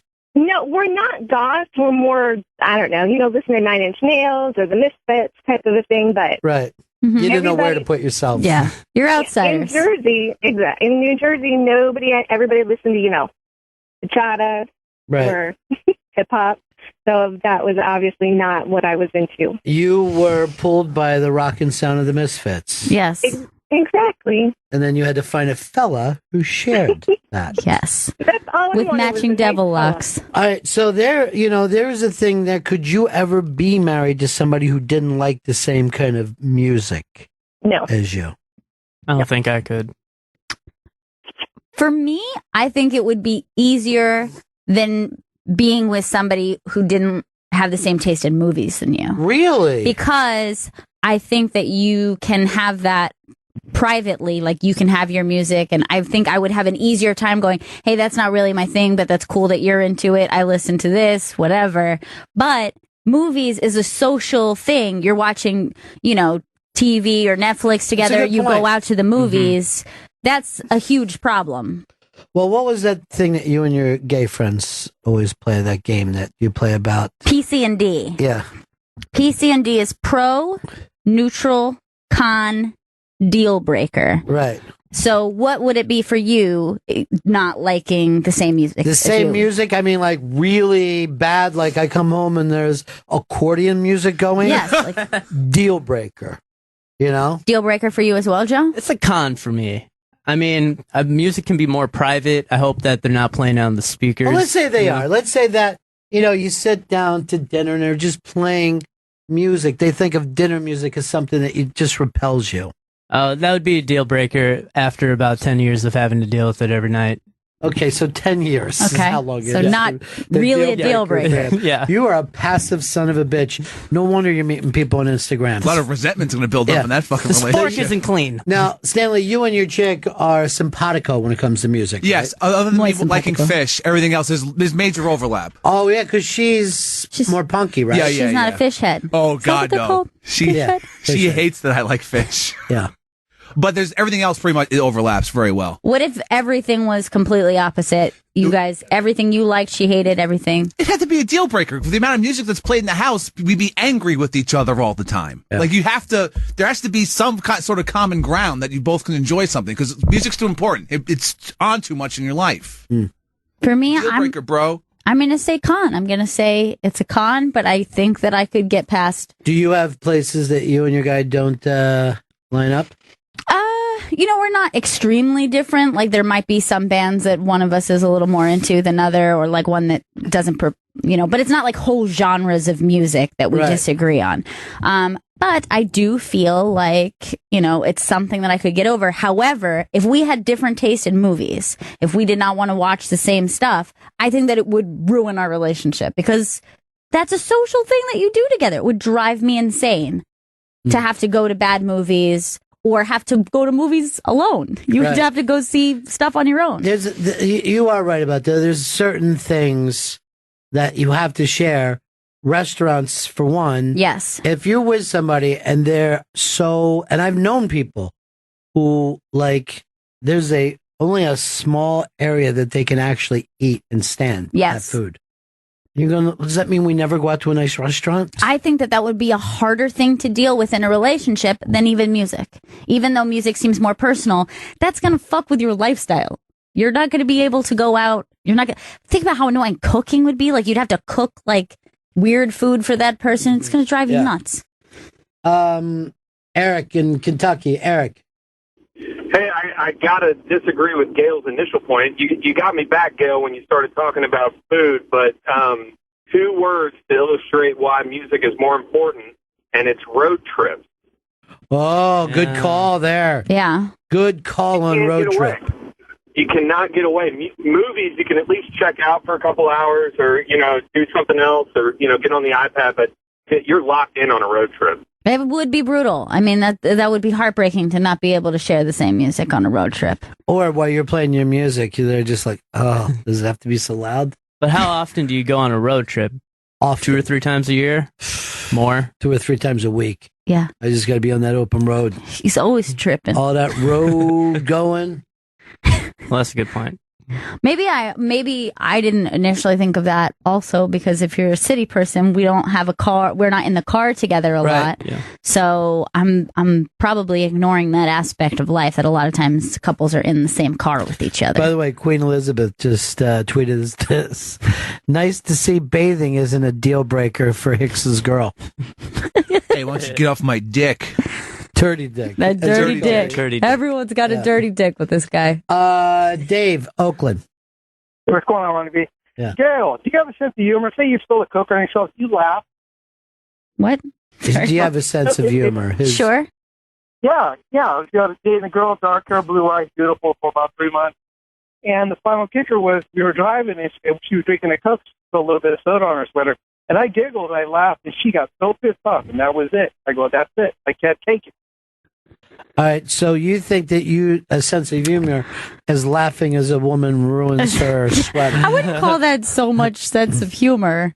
As mean. Yeah, just like you're not caring about the other person's comfort level. Sure. And on her side, sensitivity. Right. The sensitivity to your own situation. Hicks put up that video on the iBang of the guy playing a prank on his chick, right? Mm-hmm. And I have to say this. If every time I came home, some fucking buddy was trying to pull a fucking prank on me and video it, that would be a fucking deal breaker. I can't live like fucking Peter Sellers in the fucking Pink Panther, where I'm worried about a little Japanese guy jumping out and fucking doing shit. I don't understand why people love to prank the shit. They show people just fucking torturing each other while the other person's trying to sleep online. No, I don't. I would not enjoy a constant prankster. Deal breaker. I don't Prank even think is a I've deal breaker. ever been pranked by my boyfriend. No. We're not prankers. I'm not a pranker myself.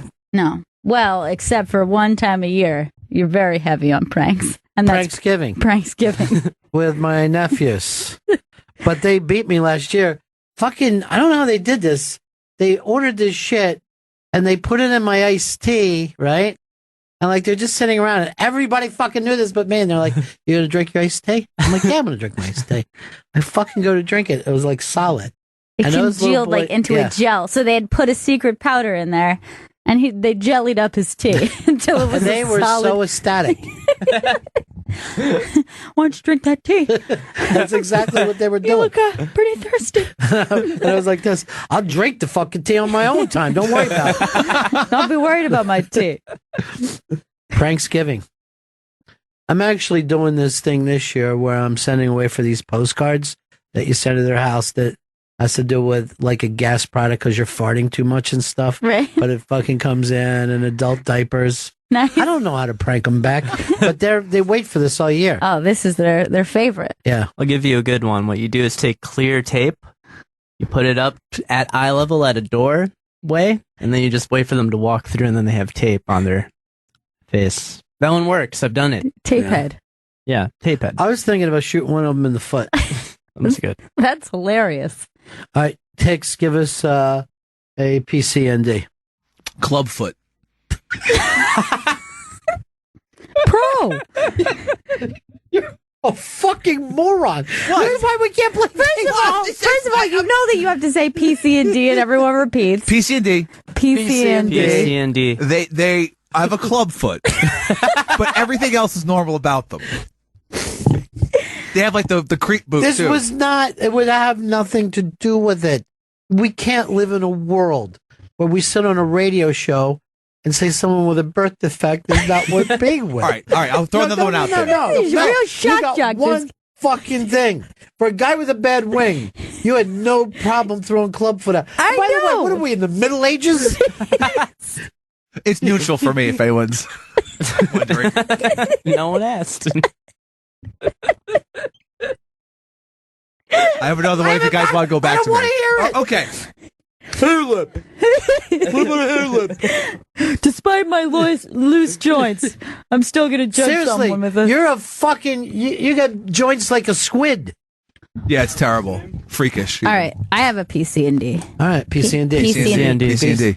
Piece of D. PC and D, they want to be best friends with your friends. They want to hang out with your friends. They're going in. Your best friend, they're suddenly texting them, wanting to hang out with them. I think friends and family have to be forced on a person.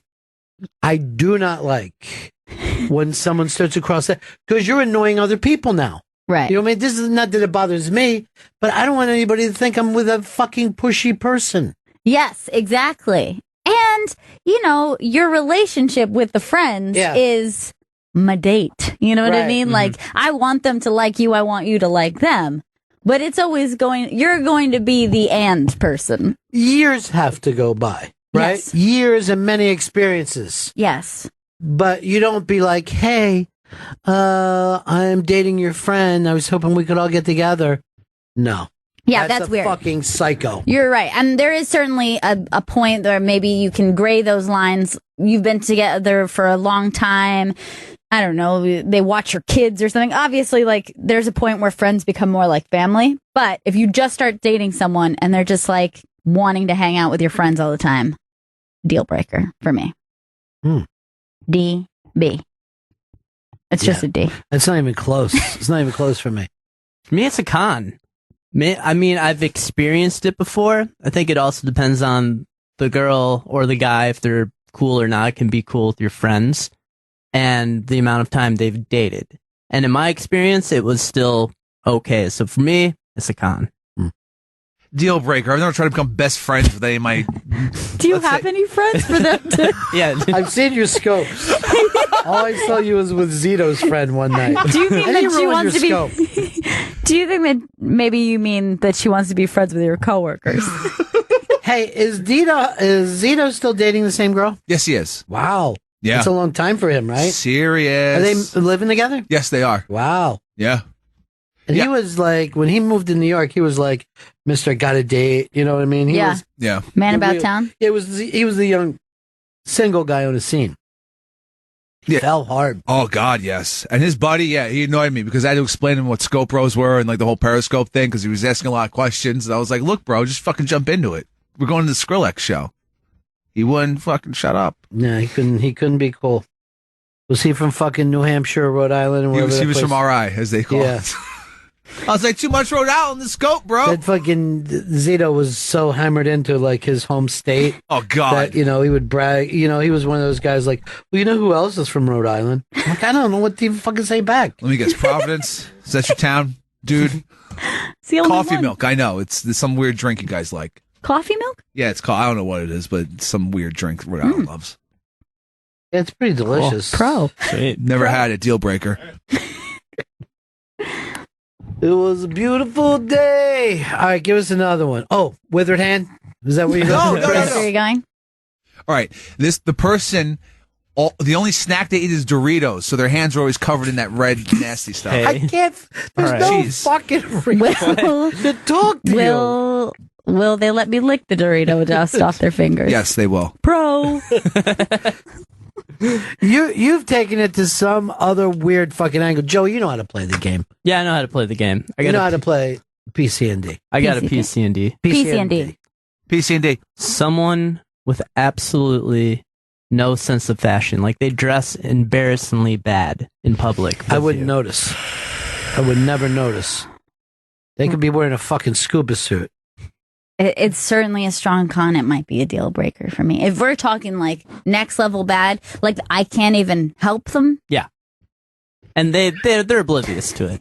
By the way, Coach wrote Pepper's PC&D, Tom Dempsey, the NFL kicker with half a foot. Neutral, Demps. I answer this, but I have to go downstairs. I forgot my phone charger during that scope. No. Don't go downstairs. I have to go downstairs. My phone's going to die. I need my phone. You want me to go with you? No, it's fine. I can go by myself. But you get lost, and then I got to give away a prize. We were just there 40 He's right. minutes We were ago. just there. He's probably knows where he's going. You say that, but he'll end up in another city somewhere. How can And he then end I'll up have in to give out another a prize. city when all he has to do is go downstairs where we just were scoping? I'm going to end up at the bottom of the rock. That's where I'm going. I guarantee the bottom of the rock. Is that catching on now? Oh, big time. All right, but if you are lost 866-766-0339. You can call in and win because he gets lost all the time. 866-766-0339. Now, you play this with your gay buddies, right? Yes, I do. And straight females. Gay males, straight females. Now, the gay guys, which direction do they normally go in? Is it sexual or is it social with them? It's usually both. Well, I'm probably more sexual than. But socially, it's harder to be gay, right? They keep tougher restrictions. Yes. They still have old-fashioned faux pas that one can make. That's true, yeah. So what kind of stuff they have? They usually go in either sexual or just so absurd that they can't even handle it. Like I will give you an example of a recent one given to me by one of my friends. PC&D talks only PC&D. like 90s Pauly Shore, but have never seen a Pauly Shore movie. That's so ridiculous. they're claiming, but that is definitely keeper.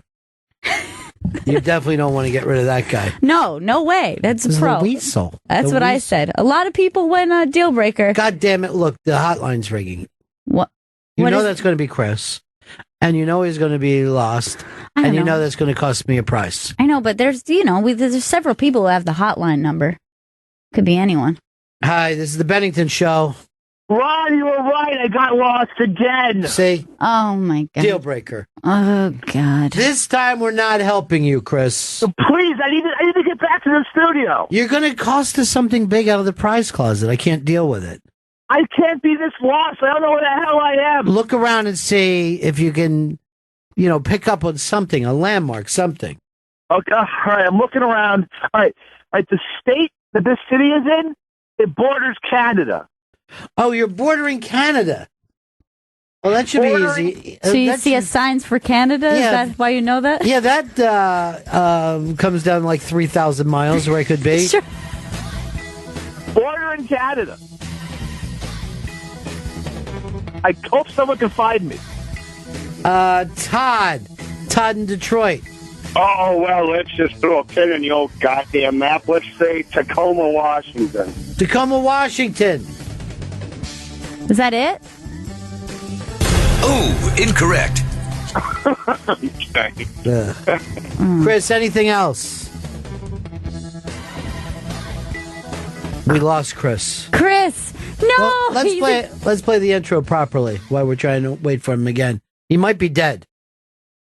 I'm so worried about him.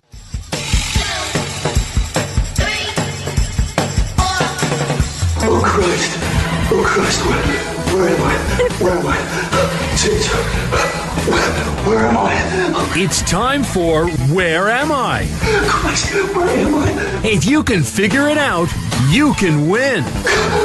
Oh, God, where am I? Brought to you by Wyndham Hotels and Resorts, part of the Wyndham family of brands. There's a Wyndham waiting.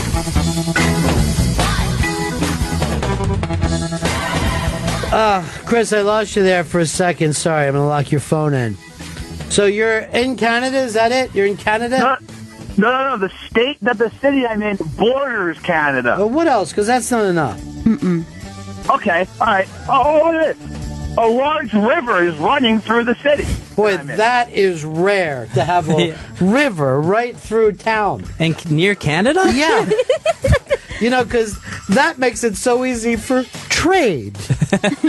A little too easy, if you ask me. I agree with you. Craig in Maine. Craig. Is he in Portland, Maine? Oh, you're in Portland, Maine, Chris. Is that it? No way. Oh, incorrect. Give us another clue then, Chris. All right, this state's nickname is the Gem State. Oh, the Gem State. Gem State's getting a little easier now. G-Man, what's up? You may have just thrown me off with the Gem State, but I was going to say Detroit. You're in Detroit, Chris, in the Gem State of Michigan. In the Gem State of Michigan. So Jemmy there. All right, give us another one. All right, the city, it's in the area called Treasure Valley. Are you in the Pirates of the Caribbean? Made up, I think. Kendall, what do you got? Minneapolis. You're in Minneapolis. You're in the Minneapolis. No, incorrect. Now, you grew up in St. Paul, right? Yep. Did you ever go over to Minneapolis, or was that considered... Yeah, I would go there a fair amount, you know. A lot of times, do you get jumped there?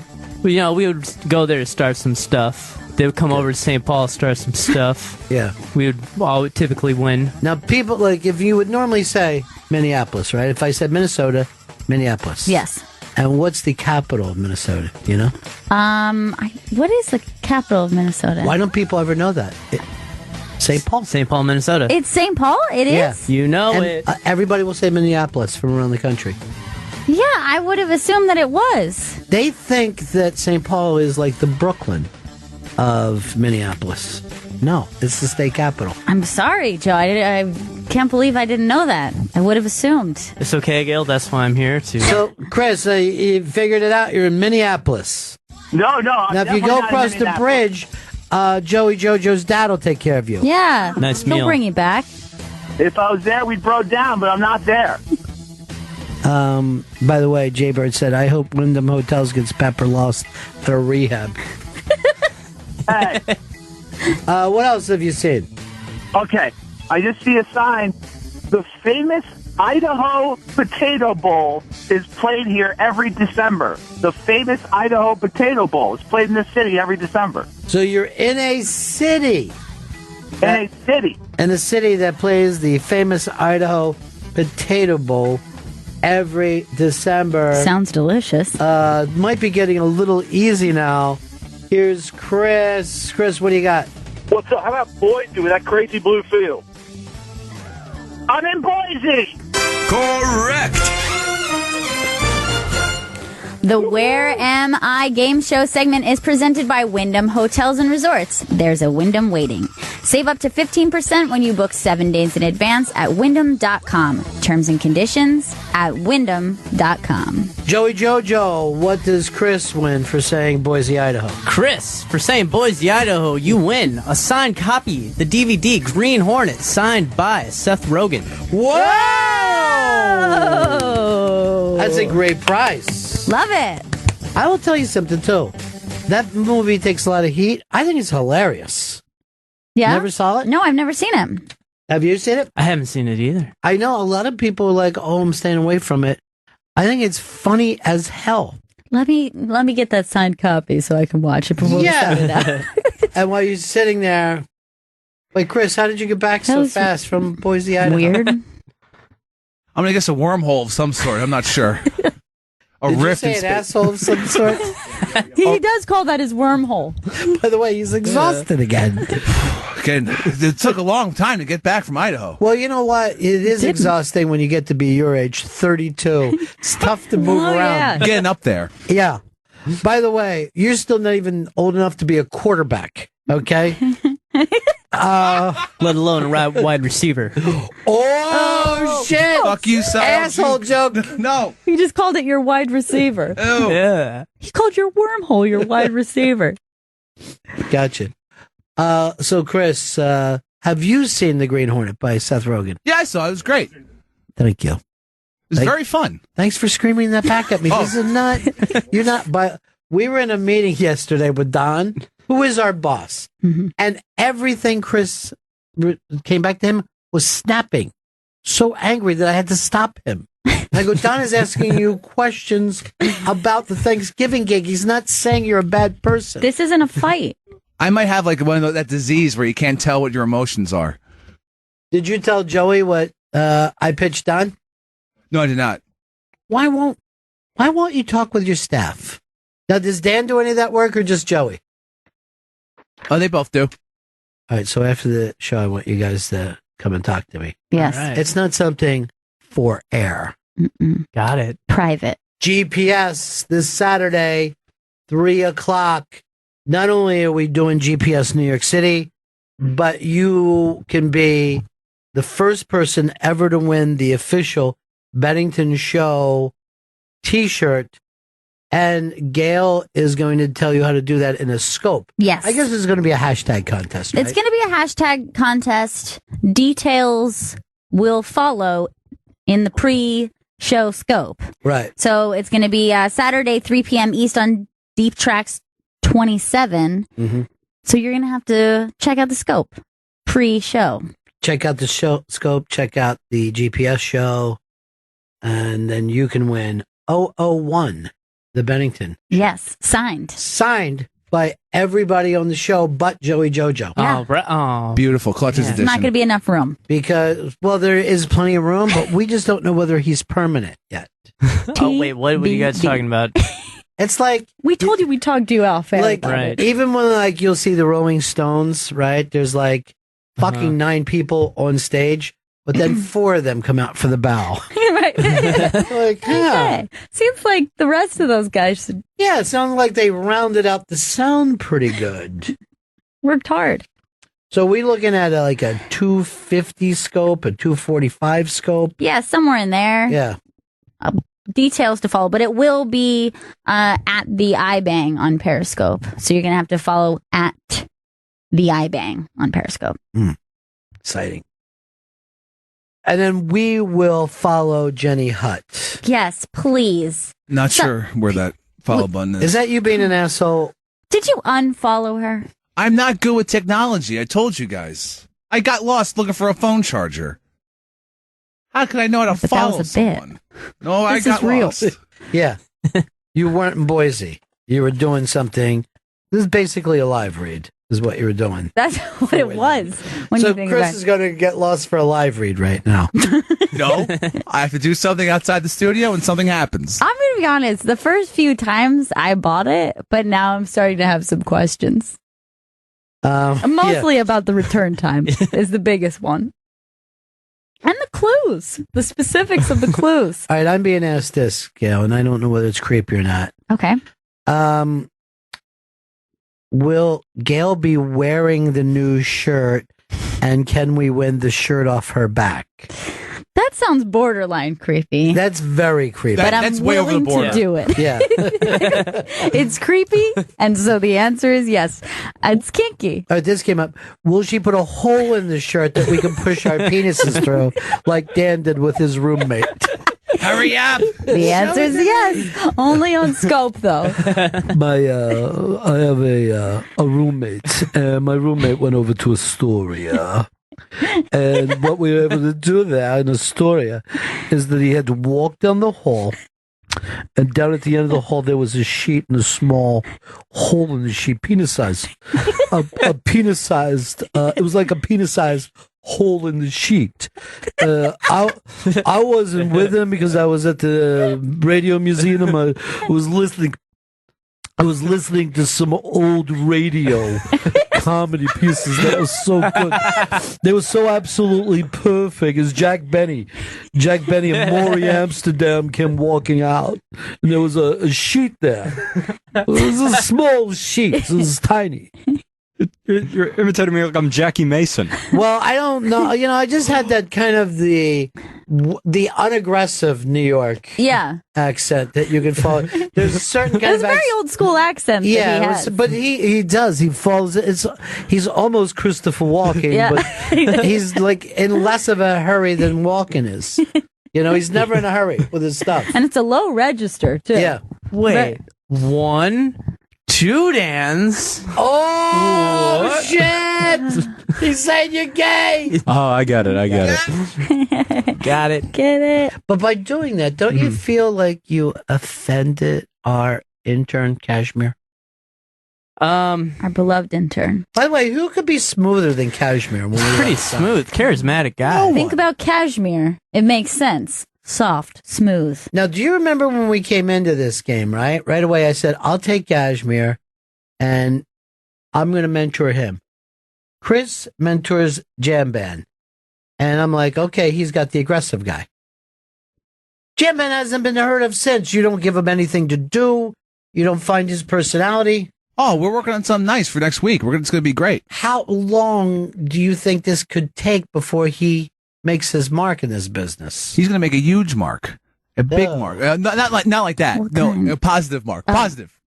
Do not worry. Wait. There's some complaints. Steve in Denver has a complaint. Go ahead, Steve. I was just wondering where Chris seen the sign to Canada in Boise, Idaho. It was on the main drag, you know. But how Yeah, far? right. How far is Boise from Canada? A long ways. I thought it was like Coeur d'Alene or Bonners Ferry, Idaho, and he says Boise. Boise's not even close to Canada. Why would you say that, Chris?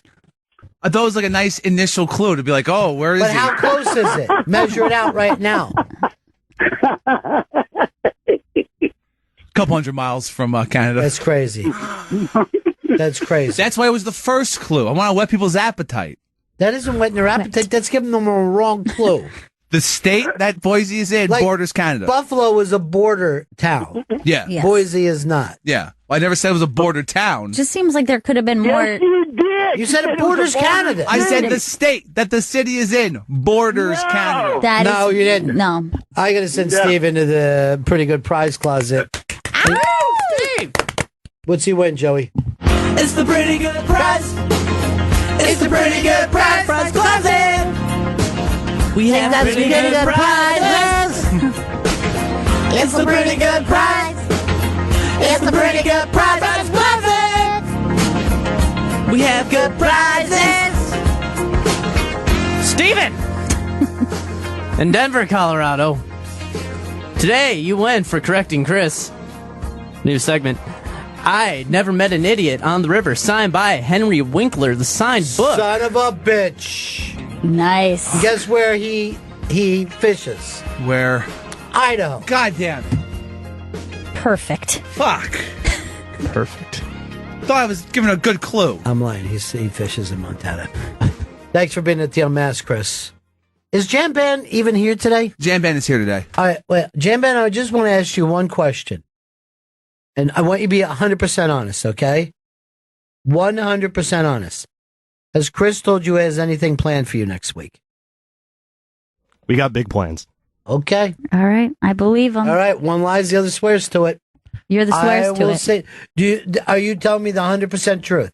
That he's already talked to you about it? I actually talked to him about it. Okay. So, by the way, that's not mentoring then, Chris, because you were Right. supposed to help him. So he's got to be his own champion. No, You're Jam Band, mentoring go get it. yourself right now.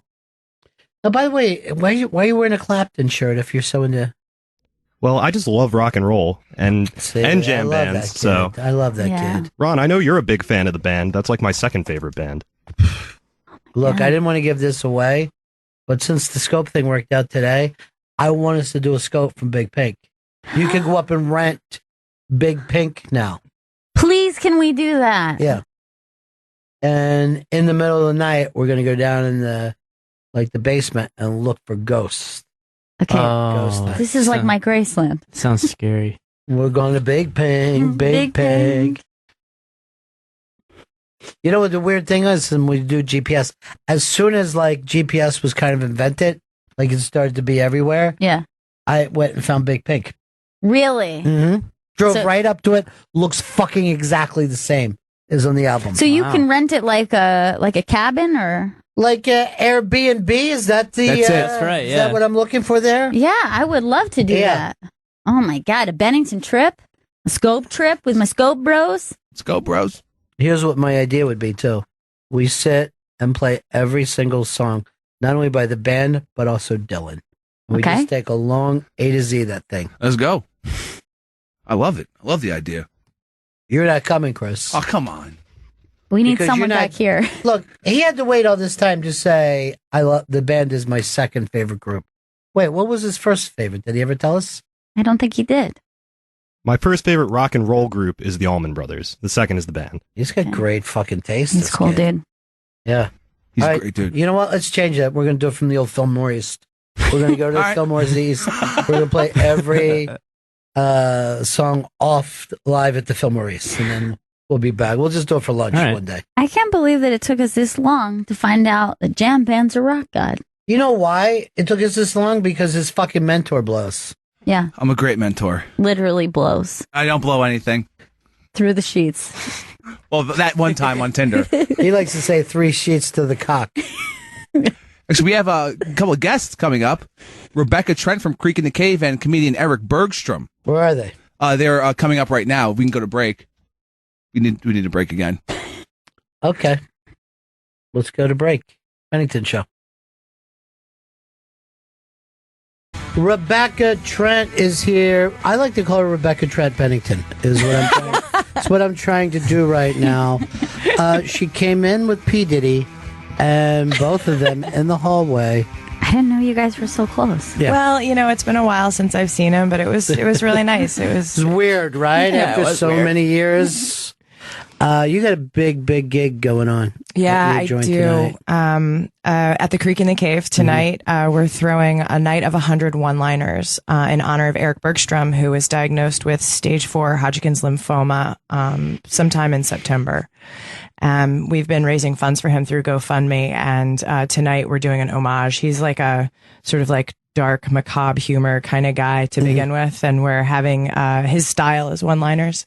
So we're having everyone come out, and we've got people like Ted Alexandro, Nick Turner, Joe List, Blair Sachi. We have some old names that everybody knows, like Hannibal Buress, and we have some younger folks that have just come to be friends with Eric that wanted to do the show. So they're only doing one line each? That's right. And first of all, this is an amazing idea. Yeah. And sorry it takes lymphoma for something like this to happen. Why can't we do this more?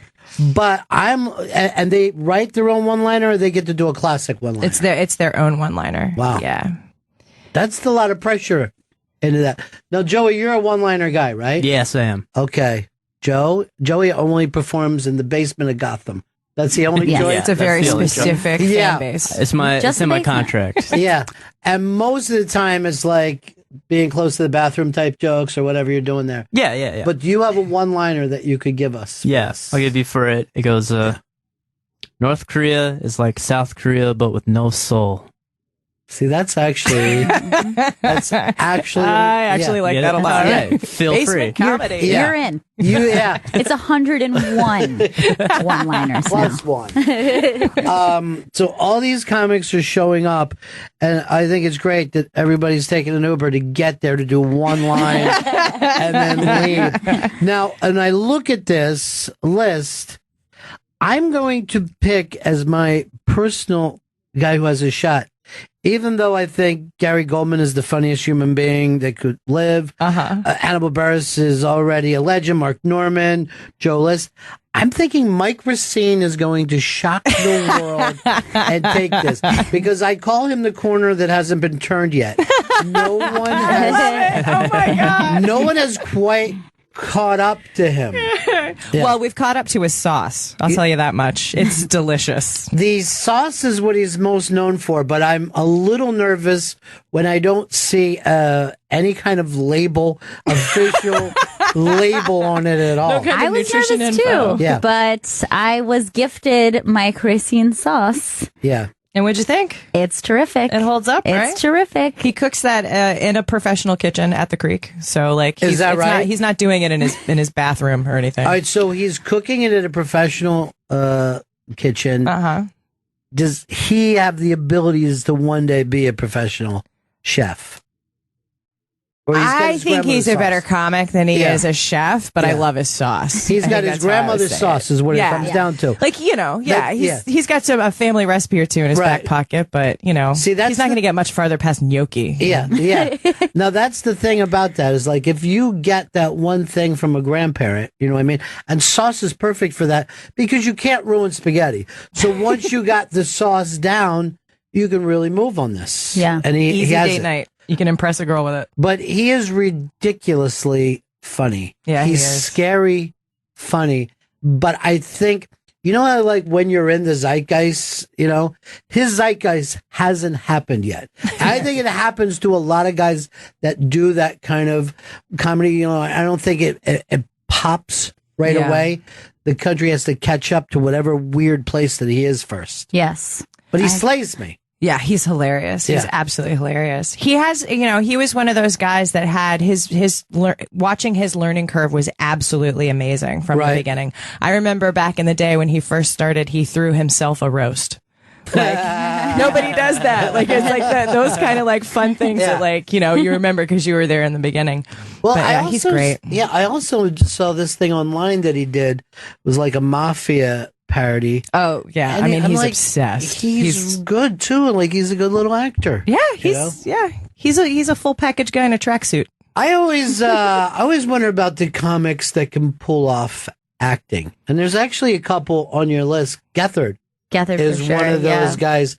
Like Gethard, the weird thing about him, he's a very gentle man who could also play a serial killer. Yeah. Or be a serial killer in the right situation. He said he's typecast as scary nerd, but I think he's more than that. A little farther than scary, maybe. Well, I saw him, I don't want to say who did it, but in an outtake for the new Ghostbusters, and I don't know whether it's going to make it in or not.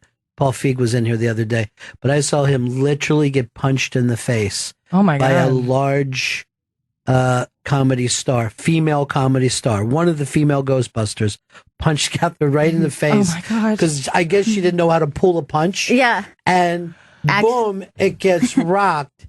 And I saw it with the entire cast and crew, and they all screamed in laughter because they had been there that day. And I was like looking around, like he's a nice person. He just got punched. Don't punch. But I talked to him about it because he didn't even tell me that he had shot. You know, no one ever tells you they've shot anything for a big movie in case they don't make it. Right. So then he's like this. So you think I'm in? Do you think that scene was great, right? Like, yeah, it was great. You literally took a punch to the face for the role. Yeah. He was more nervous that she was apologetic too soon afterwards, that they wouldn't be able to actually use the take. Oh. I'll tell you this. She's not even one of the bigger Ghostbusters, and she dropped him. Yeah. Just dropped him. Yeah. That's amazing. What is it, Chris? Mr. Eric Bergstrom is here. Oh, great! It's great. A night of 100 one-liners is happening tonight at the Creek in the Cave in Long Island City, New York at 8 p.m. 100 stand-ups will be performing 100 one-liners. Go to creeklic.com for tickets and more information, and go to gofundme.com/Eric Bergstrom to donate directly. And this is, you've got some cool things that you're doing besides even the show, right? Right. So we're auctioning off for people who've been to the Creek in the Cave. They'll know how valuable this is. We're getting a front of the bathroom line pass for a year at the Creek. We're auctioning that's that fantastic. off. We've got Benari Poulton gave us tickets for the nightly show. We've got Alice and Olive has given us handbags. We have dinner at the stand. We have there's concert tickets coming, and I don't know, there's a lot of stuff that we're auctioning off. Pie, a lot of pie. By the way, dinner at the stand. Oh, their food's so good. Their food's so good. You know why? Because they tell you that all the time. Have you tried our food? It's so good. You got to come to. You know what? Just come for the restaurant. It's so good. But seriously, have you eaten at the Creek? Because it's so good there too. So good. So good. Eric, what is it like to know the community is behind you like this? It's been fantastic. Yeah. I mean, I couldn't imagine anyone better as a group to be around with cancer, because they know how to take horrible things and actually make light of them rather than just repeatedly, like people who don't know how to laugh get. Either they find out you have cancer, or they know, and then they treat you with like kids' gloves. They get that like you say hello to them, and they get like that deer in headlights gaze, where like they just kind of go blank, and they just keep saying, "Oh, I'm sorry, I'm so sorry." It's like it's not your fault. It's what. And I know there's it's hard to know what to say, but just try to move on, because I'm trying to move on. I don't want to think about it beyond trying to get better. So I don't know. But seriously, I am so sorry. I just apology accepted. So sorry. It is. Thank you. But are you worried that there's going to be 100 cancer jokes? Are you worried? I think more cancer jokes, the better. But I don't want it to be just cancer jokes. Right. I don't know. Whatever people want to do. I mean, it'll probably be tasteless even if they aren't cancer jokes. So. Now, I'm looking this list over. By the way, Mateo Lane is another dark horse. I think that could be stand out there. Here's the thing about Mateo Lane is also one of those people that I will laugh hard at and then go, wait, was there even a joke in there? Or are you angry about something in your real life? I can't. And by the way, I'm not nearly as interested as an Adele or who has ever got you so upset. It's very angry. Who was the one that he went on and on about the girl that wears the little cat ears?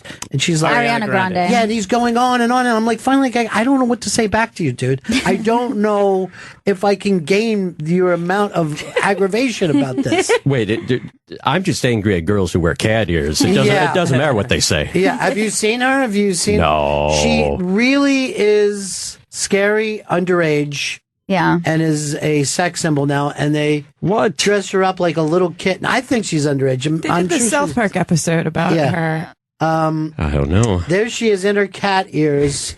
She looks legally 12? Come on. Yeah. Yuck. Yeah. She's mature for 12, though. She is. She's mature for 12 because of the amount of abuse she went through. That's what's mature. She's hardened over. Old soul. Yeah. I see Dan Perlman is in here because he wrote his name in as one of the people. Excellent. Did he handwrite it? Yeah.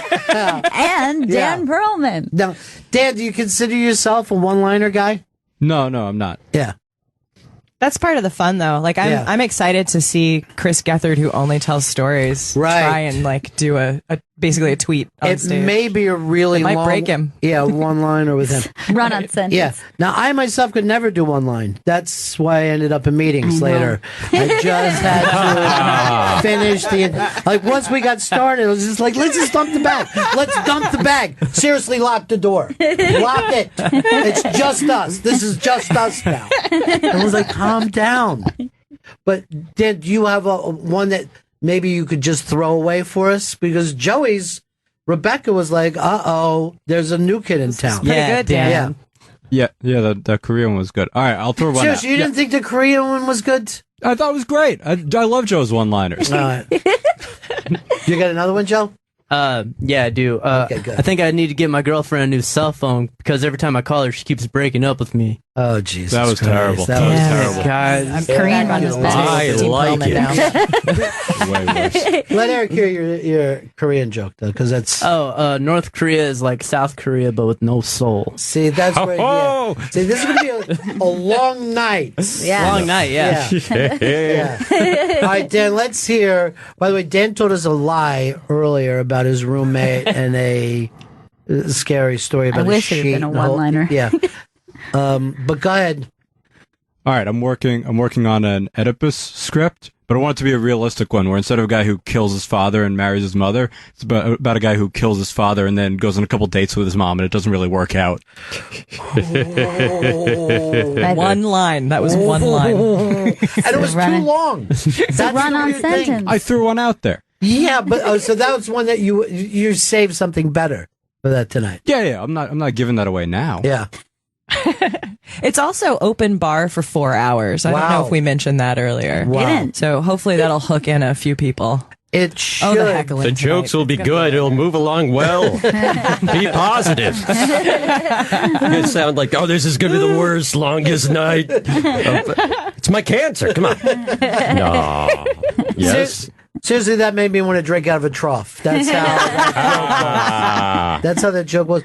But one-liners is literally what people used to call comedy. Like at one point. At one point, that's the only thing. Like vaudevillian type Yeah, jokes? vaudevillian times. And the weird thing about that is you could have 15 minutes and that was all you needed for the rest of your life. Because there wasn't TV. So you just traveled around, you did these jokes, and that was it. That was there a was life. no new act. Yeah. Back when life was easier and blackface was in charge. You know what? Here's the thing about blackface. And that's always a good start. That's a good start of a sentence. Here's the thing about blackface. No. But it's really true. People don't realize this. Those guys were like the hip hop kids today, right? They loved black culture so much, just like when you see kids dressing today. So they were like, hey, this is great. you know.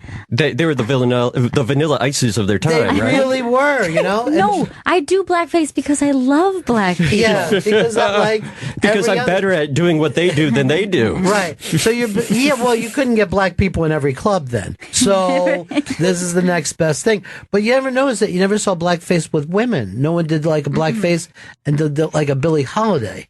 You know, it's true. only with only guys. Yeah. Yeah. Women are less racist. That's why. Are they? Or are they already the minority, even though there's more of them than men? Yes, the biggest minority there is. Right. I think that, I mean, this is weird, but I think they might be a minority just by being less aggressive. Just by being less aggressive, because we've set up a society that values competition And assertiveness, and over teamwork. So to be a real feminist, we need to do blackface. That's what I heard. so. I'm in. That is aggressive. That didn't take much, Gail. I mean, I'm deliberating still. Well, I've seen you do Asian face a couple of times, but you say mushy mushy. That's just heavy makeup. Yeah, that's just a good look. Also, it's fine, But so to be, you know, by the way, to be a feminist and already have Bruce Jenner shoot by you like a shot. Bruce Jenner just went on to become the greatest woman in the world, and he's only been a woman for 15 minutes. I don't know how he pulled it off. And isn't she also being convicted of manslaughter soon? Yes. Or person slaughter, as I like to call it. Let's remember gender. Gender is important. But yeah, women were very quick to say, she's the best one of us. She is great, and she's beautiful. She's so much prettier than we Well, she are. is rich. Yeah, she's rich. She does have a development deal. Yeah.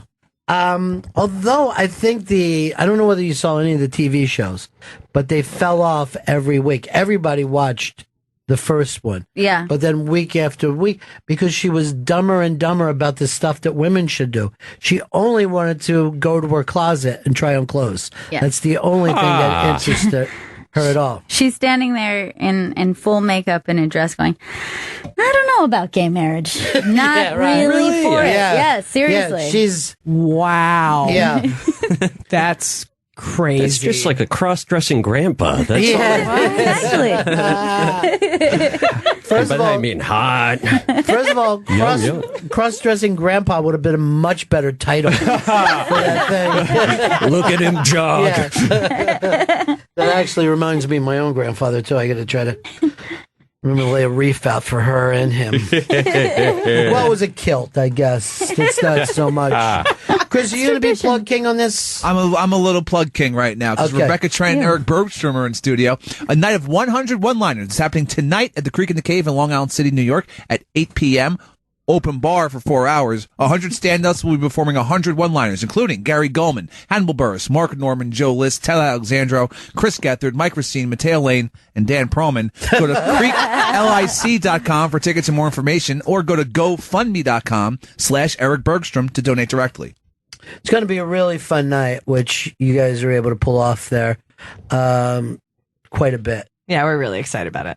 Well, first of all, you guys, the fact is, you look for bizarre kind of comedy nights, right? Yeah, well, I like doing big one-off shows anyway, and we do quarterly. We do the Naked Show, which is always a big show. We do that every 4 months. We do or every 3 months.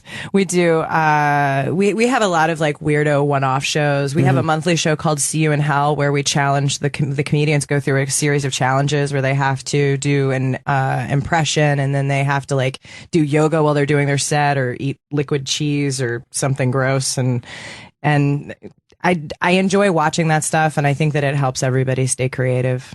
Now, whose idea was the Naked Show? Who came up with that? Andy Ofeisch from Boston, Massachusetts. He had been doing it at the Pit for years. I mean, that was around before us, right? Yeah, I think it exists. So the person who's done it the most, the record holder is Mike Lawrence. I think he's performed it 18 that right? times. He's just an exhibitionist. Yeah. After the 15th time, I think, yeah. You're not doing it for stage time anymore. I saw him naked once at Caroline's, just walking around the men's room. Like, you changing? To be fair, it was hot out. Yeah.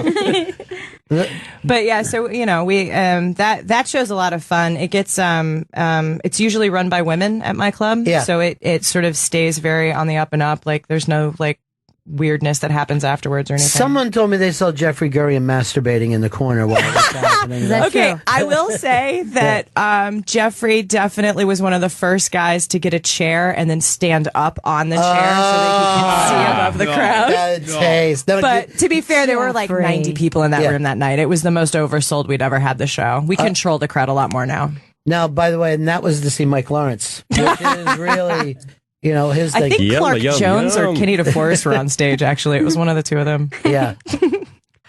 Now, Eric, is everything going on with you? How's it changed your stand-up? Has it?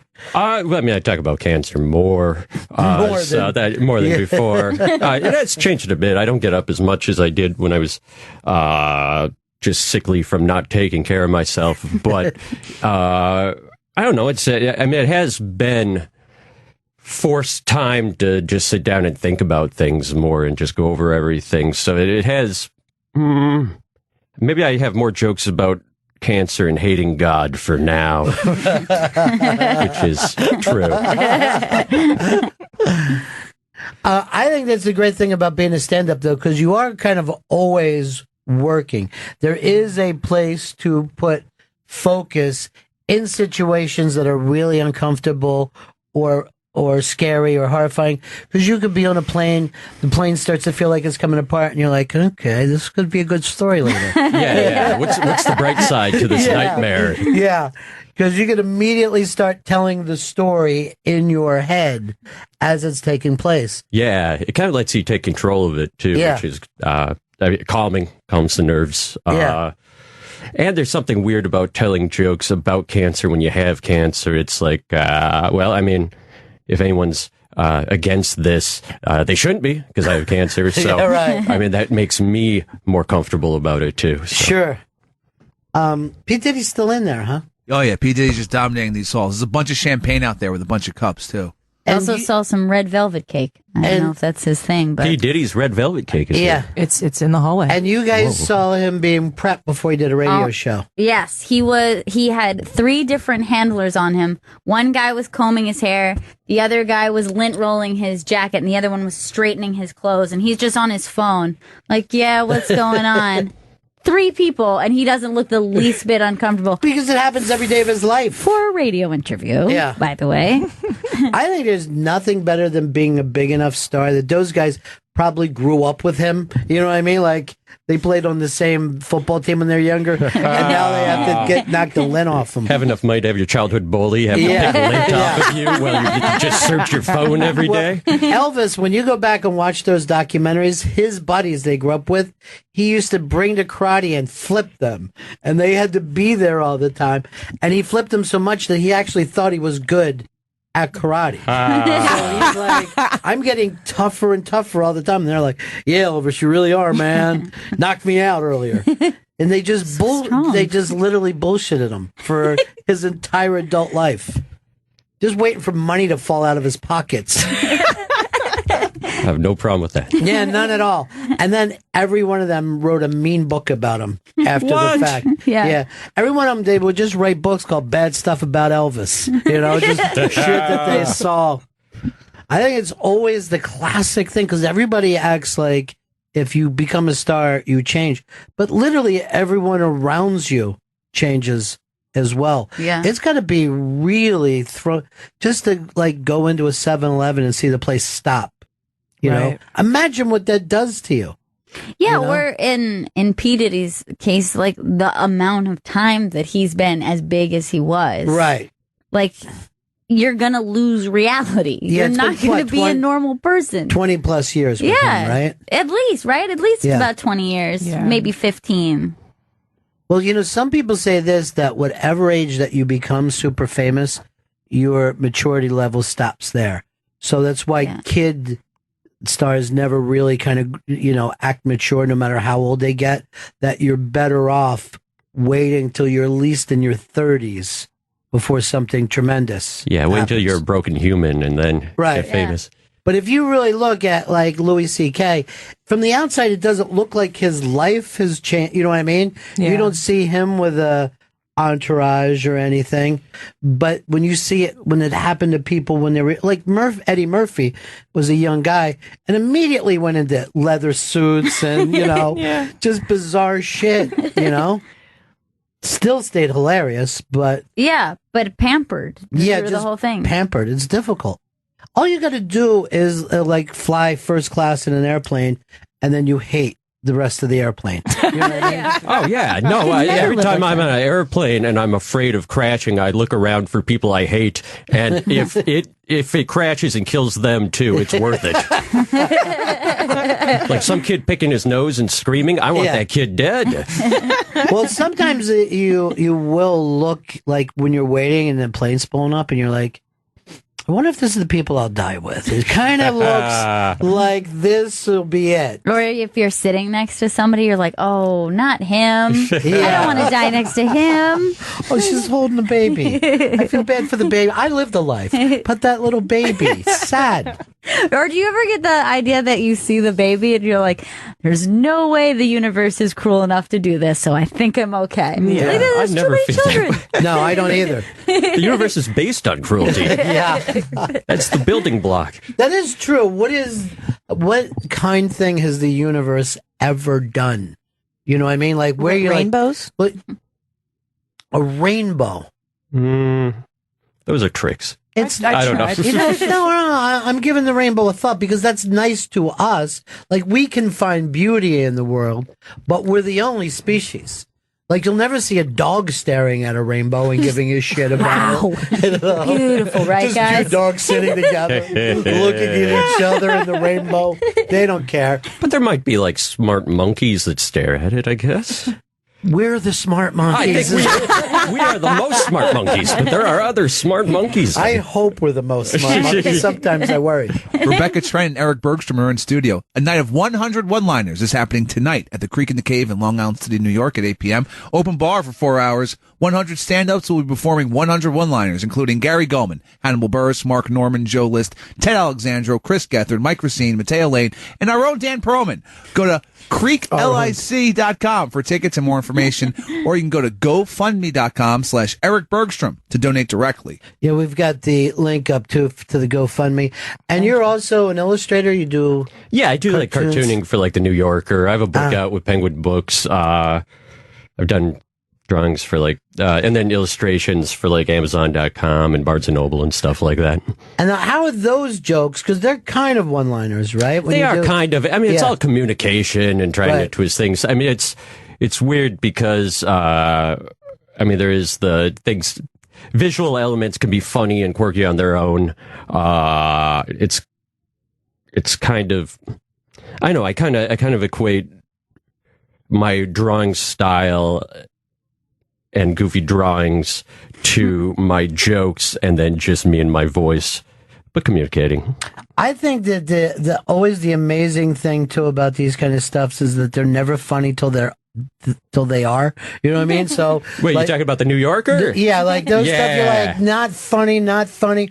Holy shit, that's the funniest thing. Yeah, it's definitely humor for old ladies on the Upper West Side sometimes. Right. But like, hey, more cat bank jokes. The teller said, what to the piglet? Yeah. Whoa. But I love it too. But yeah, and I agree 100%. But that's got to be the spot, right? The New Yorker to get something there. Yeah, it's about it's as high awesome. up as you can go, right? Because that cartooning wise, I feel like it's that and Playboy, but right.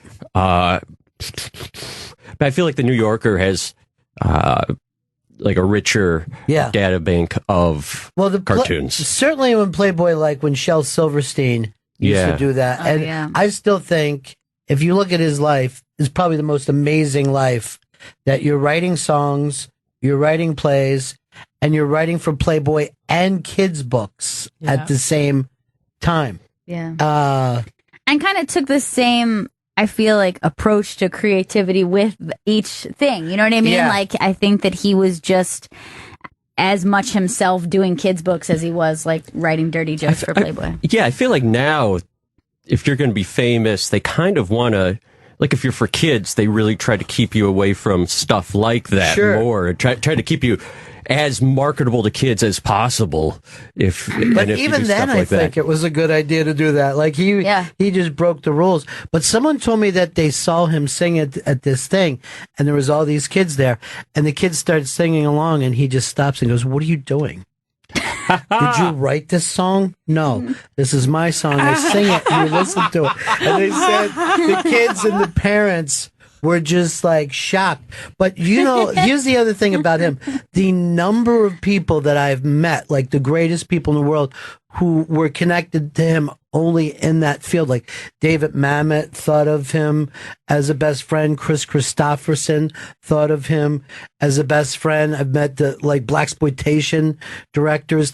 Like he moved in and out of more worlds than anybody else I ever met or heard about in my life. Like, I remember seeing the picture of him on the back jacket. Right. And I remember it was like he was like holding a guitar. He's like bald. Yeah, he He's looks like not kinda- wearing shoes. He looks kind of grizzled and hippie-ish. And I remember just being like, that's the guy? Like, I was Right. just so floored by like what a kind of. Well, you're also like, is he black? Is he Jewish? Is he, you know what I mean? Like, he honestly didn't, he wasn't like a regular person. Well, what's the name of the fellow who wrote Where the Wild Things Grow?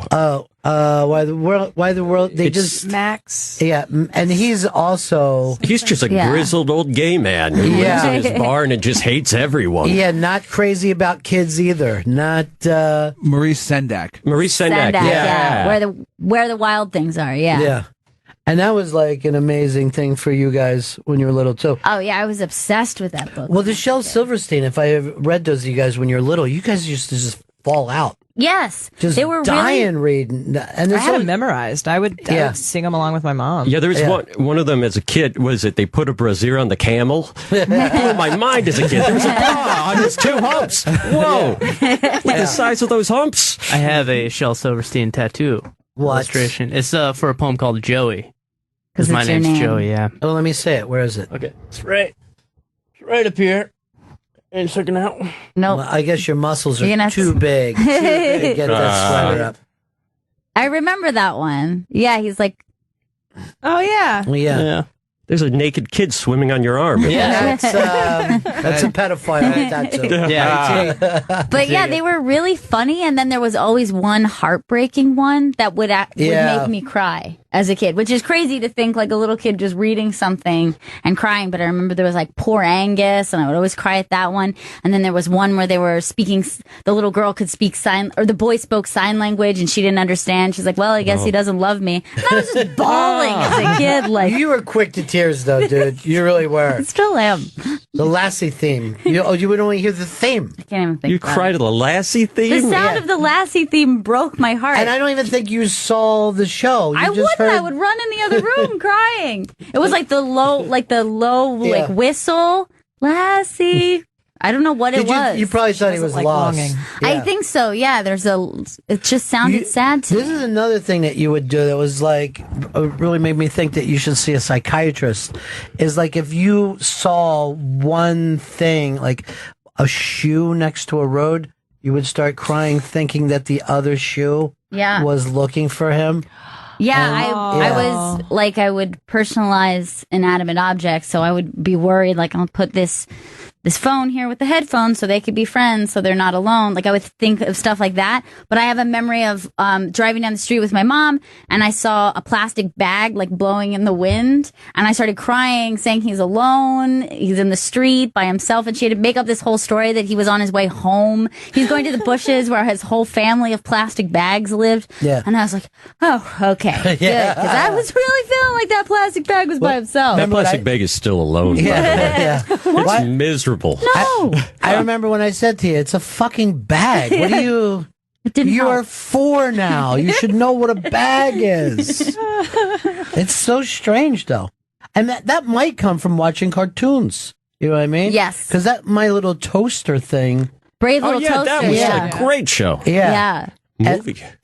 And that destroyed you. And I always felt like Toy Story kind of ripped that off a little bit because it was Brave the same Little Toaster vibe where they walk away and then they come to life. Yeah, and you outgrow stuff and all that. But it is kind of sick when you think about every cartoon from my childhood, and probably everyone's, is that they would play on like a child's first fear, which is like you're being taken away from your family, your mother dies. Like they're all really dark. Disney just killed a mother in the first reel. Every film that they've ever done, they just got rid of the mother. They were all orphans. They were all alone in the world. It's terrifying. Well, yeah. The sad thing is that real orphans probably never see those films.